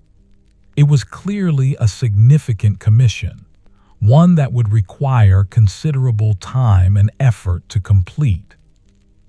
Edmund glanced at his master, unsure whether to accept the work. The masterwork was not yet finished, and taking on another significant commission would necessarily delay its completion. "This is a decision for Edmund to make," Thomas said, his weathered face calm but with something in his expression that suggested he would support whatever choice Edmund made. "He is a journeyman now, fully capable of accepting commissions on his own account. The choice is his alone." Edmund considered carefully. The masterwork was more important than any commission, was the work that would define his transition to master status. But something in the nobleman's request, something in the significance of the work itself, suggested that this was an opportunity that should not be refused. "I will complete the commission," Edmund said finally. "But I must tell you that I am also in the final stages of creating my masterwork, the piece that will demonstrate my achievement of master status. The tournament armor will require perhaps 3 months of work. I will prioritize it appropriately, but I must be honest that my full focus cannot be given to it until my masterwork is complete." The nobleman seemed satisfied with this answer. He left detailed specifications for the work and agreed to a price that was generous, suggesting that he understood the value of quality craftsmanship. As he departed with his attendants, Edmund felt both honored by the commission and slightly overwhelmed by the accumulation of work before him. "You have made the right choice," Thomas said quietly after the nobleman had departed. "This commission honors you, suggests that your reputation is growing beyond this workshop. But you are also right to prioritize the masterwork. A master craftsman must have the courage to be honest about what he can fully commit himself to." The final assembly of the masterwork continued through the following weeks. The leg armor was fitted and joined with the same meticulous care that had characterized all the work. The final details were gradually added, small refinements to the joints, the careful addition of decorative elements that suggested the vision without overwhelming the functional purpose of the piece. By the time the first snow began to fall in earnest, the masterwork was essentially complete. Edmund stood before the finished armor and felt something profound settle within him, a sense of accomplishment that was not arrogant, but rather deeply grounded in the understanding of everything that had gone into creating this piece. The armor was beautiful. There was no other word for it. Every line flowed into the next with perfect grace. Every proportion was exactly right. Every detail communicated care and attention. The piece expressed through its existence a vision of what armor could be when it was created, not just as functional protection, but as a work of art, a statement about the values and skill of the craftsman who had created it. Thomas examined the completed masterwork with the kind of attention that Edmund had come to understand as the signature of true appraisal. His weathered hands moved over every surface, running along every joint, understanding through touch what the eye alone could not perceive. The examination took a long time, and Edmund stood quietly nearby, understanding that this moment was significant, that his master's assessment would matter profoundly. Finally, Thomas stepped back and turned to face Edmund. "This is extraordinary work," the master said, and there was something in his tone that suggested he was not using the word lightly. This is more than excellent execution of technical skill. This is a piece that expresses understanding of how armor functions, understanding of beauty, understanding of what is possible when a craftsman commits himself fully to a vision. Edmund felt tears prick at his eyes, though he maintained his composure. "Is it a masterwork?" he asked carefully. "Is it worthy of the title?" Thomas was silent for a long moment. "Yes," he said finally. "This is a masterwork. Not because it is perfect, no work is perfect, and that perfection is not the goal, but because it expresses through its existence something essential about the craftsman who created it, because it demonstrates mastery of technique combined with artistic vision, because it is the work of someone who has learned not just how to shape metal, but why such shaping matters." Edmund understood in that moment that something fundamental had changed. He was no longer a journeyman learning the craft. He had become a master craftsman. The transformation had occurred not in a single instant, but gradually, through years of patient work and learning. But this moment, this recognition from his master, confirmed what Edmund had come to understand through his own work, that he had achieved what he set out to achieve. "Now," Thomas said, his weathered face reflecting the workshop light, "you must present this work to the guild for formal recognition of your master status. The examination will be conducted by several of the senior craftsmen from neighboring towns, men who have dedicated their lives to the craft and understand what mastery requires. They will examine your work. They will ask you questions about your process and your understanding, and if they are satisfied, they will formally recognize you as a master craftsman." The examination took place 2 weeks later, when the weather had settled into the deep cold of early winter. 3 master craftsmen arrived at the workshop, each with their own decades of experience, each with their own understanding of what the craft required.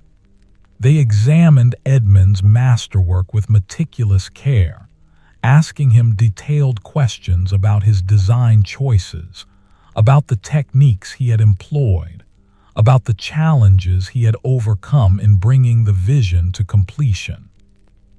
Edmund answered their questions with clarity and honesty, understanding that this examination was as much about character and integrity as it was about technical skill. He explained his design process, the choices he had made about proportions and details, the way he had listened to the metal and allowed it to guide him toward the final form. When the examination was complete, the 3 master craftsmen conferred quietly among themselves. Edmund stood nearby, feeling a kind of peaceful acceptance of whatever judgment they would deliver. He knew his work was excellent. He understood what he had learned and what he was capable of. Whatever they decided, he would accept with grace. "We certify," one of the masters announced finally, "that Edmund has achieved mastery in the craft of armor making. The masterwork before us demonstrates technical excellence, artistic vision, and the kind of understanding that only comes through years of dedicated study and practice. We recognize him as a master craftsman, fully capable of taking commissions on his own account, of training apprentices, and of creating work that honors the craft and advances its traditions." Edmund felt something settle within him at these words, a sense of completion, a recognition that the journey he had begun 4 years ago had reached a significant threshold. He was now, formally and officially a master craftsman. The celebration that followed was modest but genuine. Thomas and Margaret hosted a meal at their cottage, inviting not just the examining masters, but also Brother Anselm from the monastery and several other craftspeople from the town. They shared food and conversation, and Edmund found himself being welcomed into a community of skilled craftspeople in a way that had not quite happened before.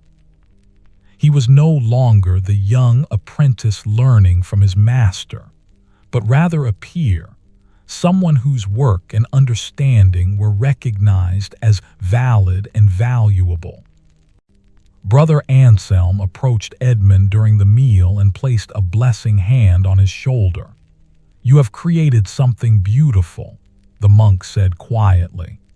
"I can see in your work the integration of the technical and the spiritual dimensions that I was trying to help you understand.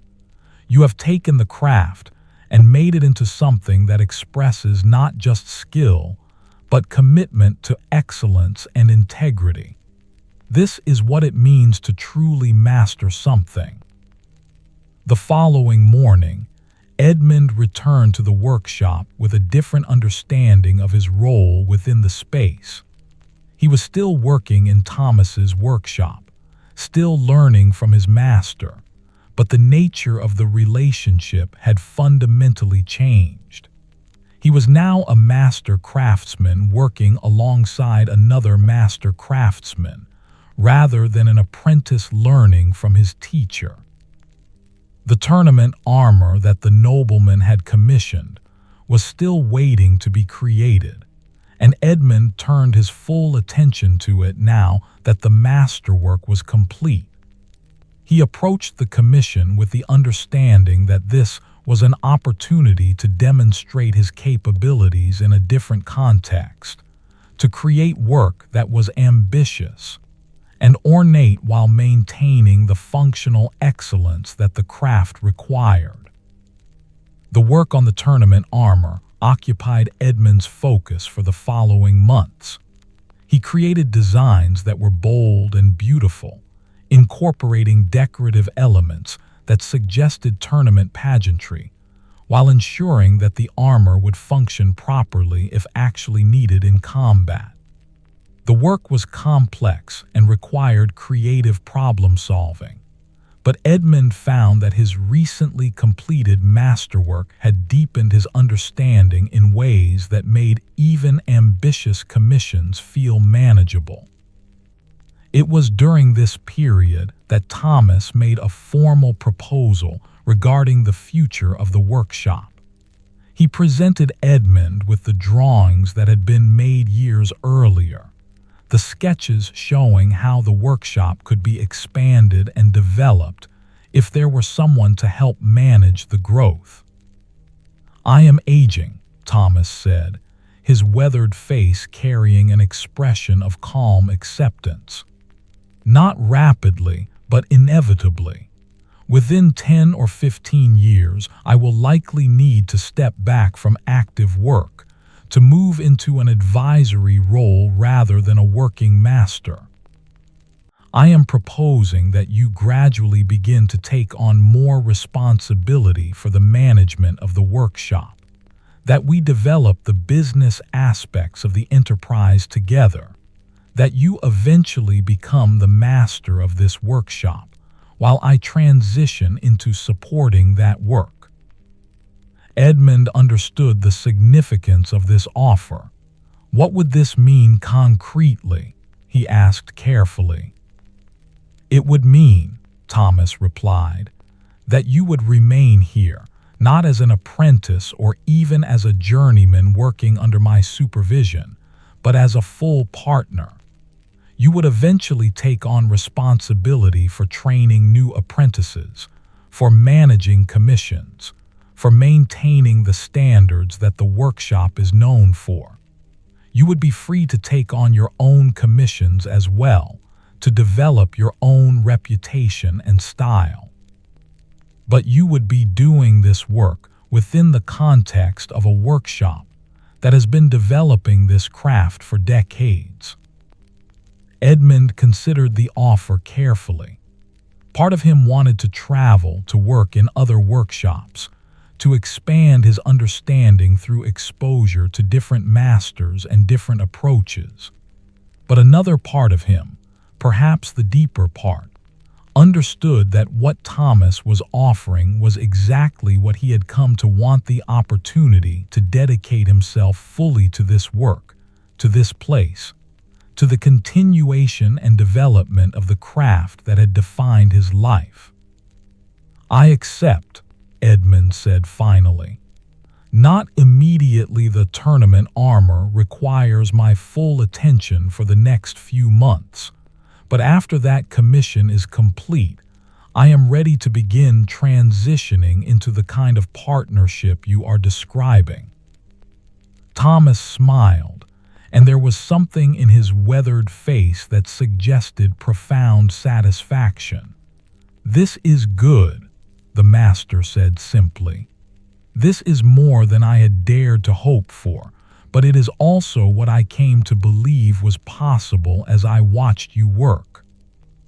The tournament armor was completed in the spring, and Edmund delivered it to the nobleman with genuine satisfaction.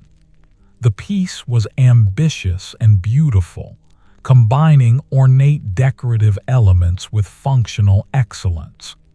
The nobleman examined it with obvious pleasure and commissioned additional pieces, suggesting that Edmund's reputation was indeed growing.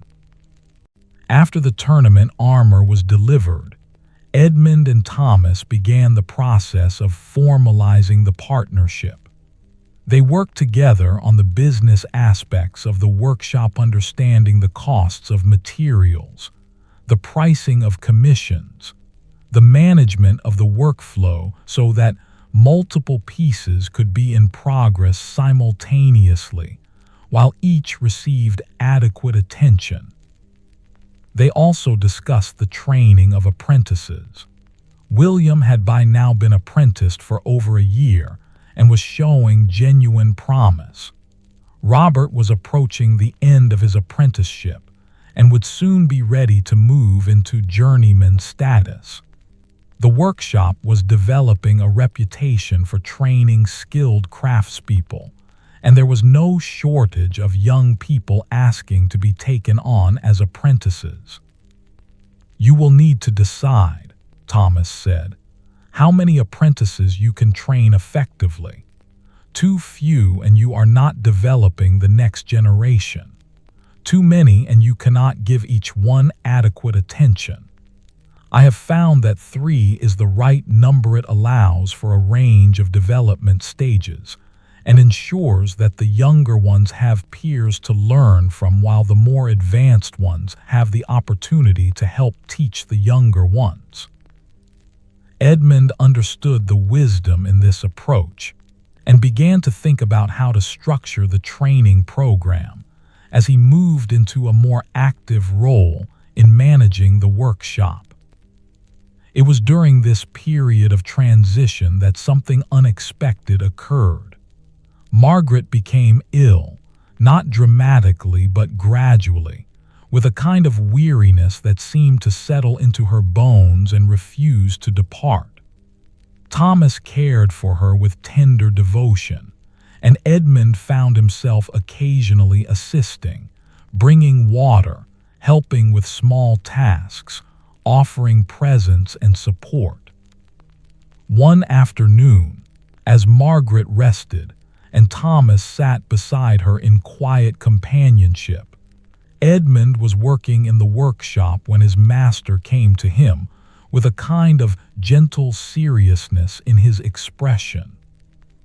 "Margaret does not believe she will recover," Thomas said quietly. "The illness is not one that will be healed.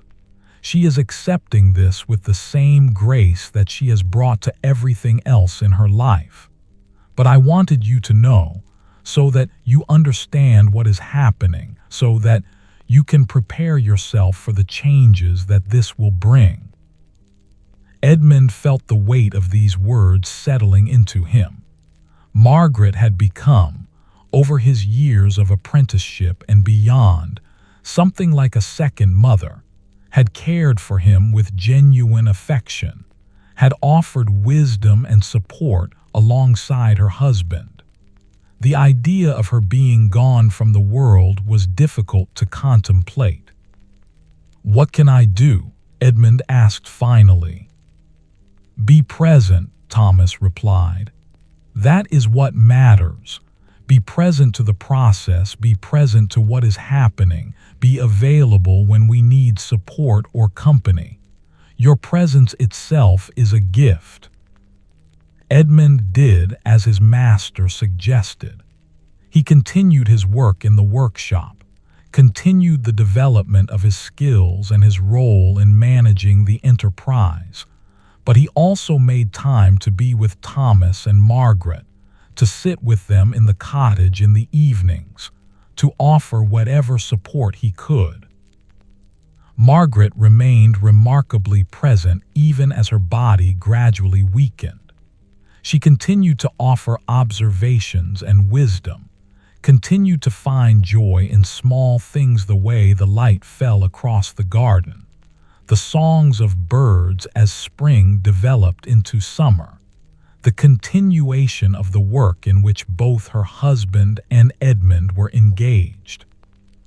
It was on a morning in early summer, when the sun was warm and the garden was in full bloom, that Margaret slipped away peacefully in her sleep. Thomas held her hand and wept, not with the kind of despair that suggested his world had ended, but rather with the deep tears of someone who had loved profoundly and now had to release that love into memory. Edmund found himself grieving as well, understanding that he had lost someone important, someone who had contributed to his development in ways that extended far beyond the craft of armor making. The funeral was attended by many people from the town, evidence of the affection and respect that Margaret had earned through her life. Brother Anselm presided over the service, speaking about Margaret's commitment to excellence in all things, about her love for her husband and her openness to the young people who came into their lives seeking to learn the craft. In the weeks following Margaret's death, the workshop changed subtly. Thomas was still present, still capable, but something had shifted in him. He moved with less certainty at times, seemed to be gathering his energy rather than simply offering it freely. Edmund understood that his master was beginning the transition toward the end of his own life, that the work of training Edmund to take his place had become even more important. Edmund stepped more fully into the management role, making decisions about commissions, guiding the apprentices, taking responsibility for the daily operations of the workshop. Thomas supported this transition fully, trusting Edmund's judgment, stepping back further from the day-to-day management while remaining available for guidance and counsel. The Masterwork continued to stand in the workshop, a constant reminder of what Edmund had created at the threshold of his mastery. Sometimes Edmund would look at the armor and remember the year he had spent creating it, remember the challenges and discoveries that had marked that time. The piece had not been delivered to anyone, had remained in the workshop as a demonstration of mastery, much as Thomas's own masterwork had remained for decades. But Edmund found himself thinking, increasingly, about what his next masterwork might be, about what he would create once he had fully settled into the role of master craftsman running his own workshop. The first masterwork had been about demonstrating that he could achieve the vision he had imagined. The second, he understood, would need to express something different, perhaps a deeper understanding of the craft, perhaps an innovation, perhaps an expression of who he had become through the years of work and learning that had followed the first masterwork. For now, though, Edmund was content to focus on the commissions that came to him, on the training of the apprentices, on the gradual expansion of the workshop that Thomas had envisioned. He was 20 years old now, and the future stretched before him with possibilities that seemed almost limitless. One evening, as Edmund and Thomas were closing the workshop for the day, his master placed a hand on his shoulder in the way that had come to suggest deep recognition. "You have become a true master craftsman," Thomas said, his weathered face reflecting the last light of day. "Not just in skill, though your skill is considerable, but in understanding. You have learned to listen to the metal, to work with patience, to balance ambition with integrity. This is what I hoped for when you first arrived as an uncertain apprentice." Edmund felt the weight of these words, felt the depth of recognition they contained. "I have learned from the finest teacher," he replied simply. "Everything that I have become as a craftsman, I owe to your guidance and example." "Then you owe it to yourself as well," Thomas replied, his tone carrying gentle insistence. "I could not have taught you to listen if you had not been willing to listen. I could not have shown you patience if you had not been willing to practice it. Everything I have offered you, you have had to receive and make your own. That is the nature of true teaching. It requires a willing student, a student who is ready to commit himself fully." As they made their way through the quiet evening toward Thomas's cottage, Edmund found himself thinking about the journey that had brought him to this point, from the uncertain, soft-handed merchant's son, who had arrived at the workshop 4 years ago, to the master craftsman, who now bore responsibility for its continuation. The work would continue, the craft would continue, and Edmund, standing at this threshold between apprenticeship and mastery, between learning and teaching, between the person he had been and the person he was becoming, understood that he had found exactly what his heart had been seeking all along: a purpose, a place, a craft worthy of dedicating his entire life to. Edmund, 20 years old, stood in the workshop as evening light fell across the stone walls, casting long shadows that seemed to hold within them all the years that had led to this moment. His calloused hands rested at his sides, and the masterwork he had created stood nearby on its stand, a testament to everything he had learned, everything he had become through years of patient dedication. The forge was cooling now, the day's work complete, the metal settling into the restful state that followed creation. Through the small workshop windows, Edmund could see the first stars beginning to emerge in the darkening sky, points of light that suggested continuity, that suggested a larger order beyond the small human concerns of craft and creation. Thomas moved through the familiar space one final time before closing for the evening. His master, 61 years old, transforming into something approaching age, moved with the unhurried grace that had always defined him. But there was something in his bearing now that suggested peace, the peace of someone who had done the work he set out to do, who had trained a successor, who had seen the continuation of the craft he loved into hands that could be trusted to honor it. "Come," Thomas said, his weathered hands gesturing toward the door. "The day is complete. We should move toward the evening meal and the rest that has been earned."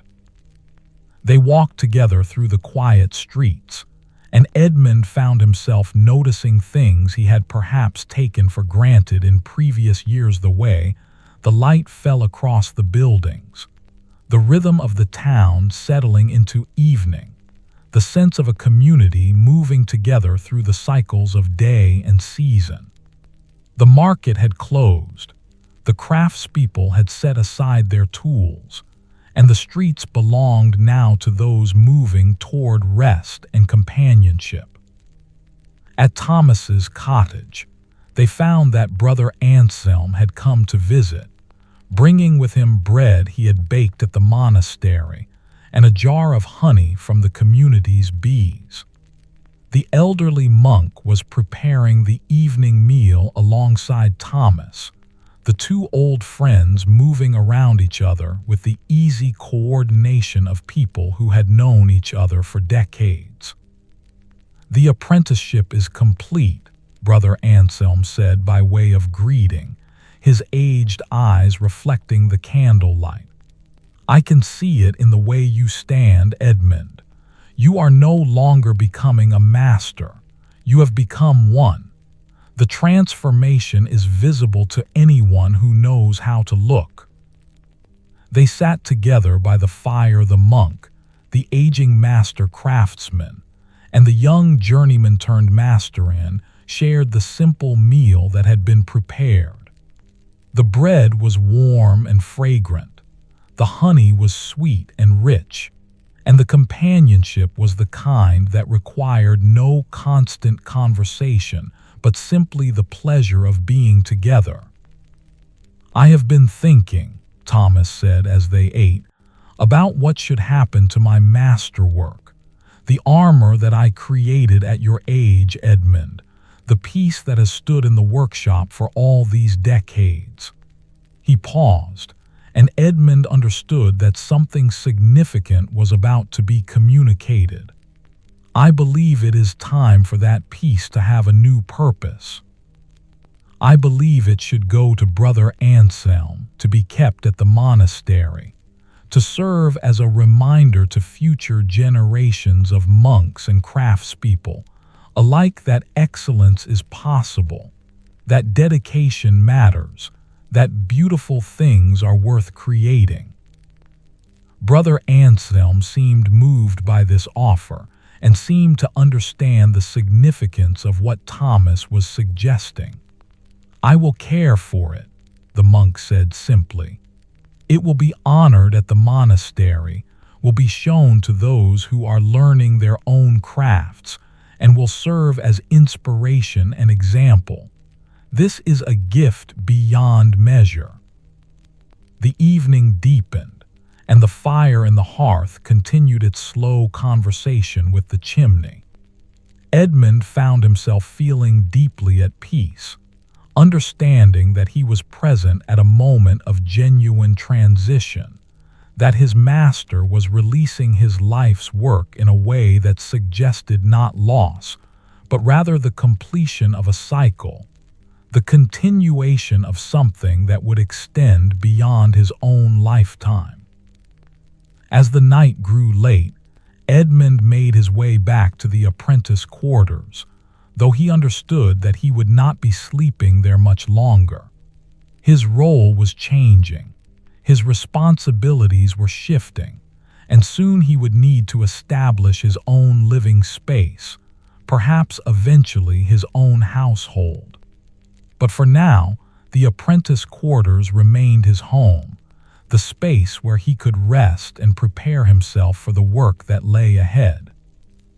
He lay in his simple bed and thought about all that had led to this moment, the uncertain arrival 4 years ago, the gradual accumulation of skill and understanding, the creation of the masterwork that had certified his mastery, the deepening of his role within the workshop, the recognition of his capabilities by the community of craftspeople.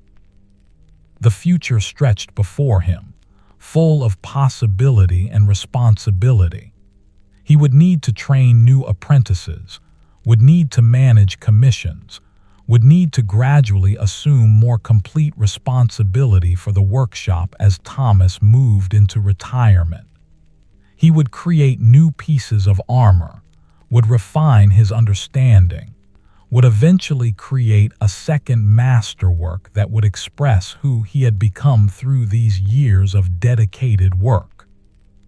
But more than that, Edmund understood something that went deeper than the practical realities of craft and commerce. He understood that he had found his place in the world, had discovered what his hands had been made to do, had committed himself to work that mattered not just for its immediate utility, but for its expression of human excellence and dedication to beauty. The following morning, Edmund woke to the familiar sound of Thomas's bell, but he understood that this rhythm would not continue indefinitely. Soon, his master would step back from this daily ritual and would allow Edmund to assume more complete responsibility for marking the beginning of the day. But for now, the bell still rang, and Edmund rose and dressed and made his way to the workshop as he had done countless mornings before. The metal was waiting, as it always was. The forge was ready, as it always was. The work that needed to be done stretched before him, demanding focus and attention, requiring the kind of commitment that Edmund had learned to give freely because the work itself had come to feel like an expression of who he was. As Edmund moved through the familiar rituals of preparing the forge, checking his tools, organizing the space for the day's work, he felt something profound settle into him, a sense of belonging, a sense of purpose, a deep understanding that he was exactly where he was meant to be, doing exactly what his heart had always been calling him to do. The craft of armor making would continue. The workshop would continue. And Edmund, standing now at the threshold of mastery, understanding both how much he knew and how much remained to be learned, was ready for everything that lay ahead. Outside, the sun was rising over the small town, bringing with it the promise of another day, another opportunity for work well done, another chance to listen to the metal and help it become what it was meant to be. The bells of the church marked the hour, and the day began in all its quiet, ordinary, beautiful simplicity. In the workshop, surrounded by tools that had been refined through decades of use, standing before metal that held infinite potential, Edmund smiled to himself with the kind of deep contentment that comes only when a person has found their true calling and committed themselves fully to answering that calling with integrity and care.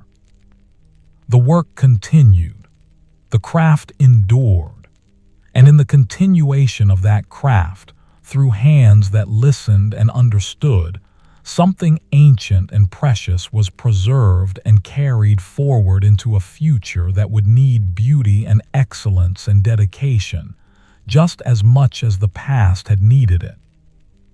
This was Edmund's life, now not something he had chosen so much as something that had chosen him, something that had called to him from the moment he first entered the workshop, something that would define all his years to come. In the quiet of early morning, before the other apprentices arrived, before the day's commissions demanded his full attention, Edmund stood in the peaceful workshop and understood that he had finally come home.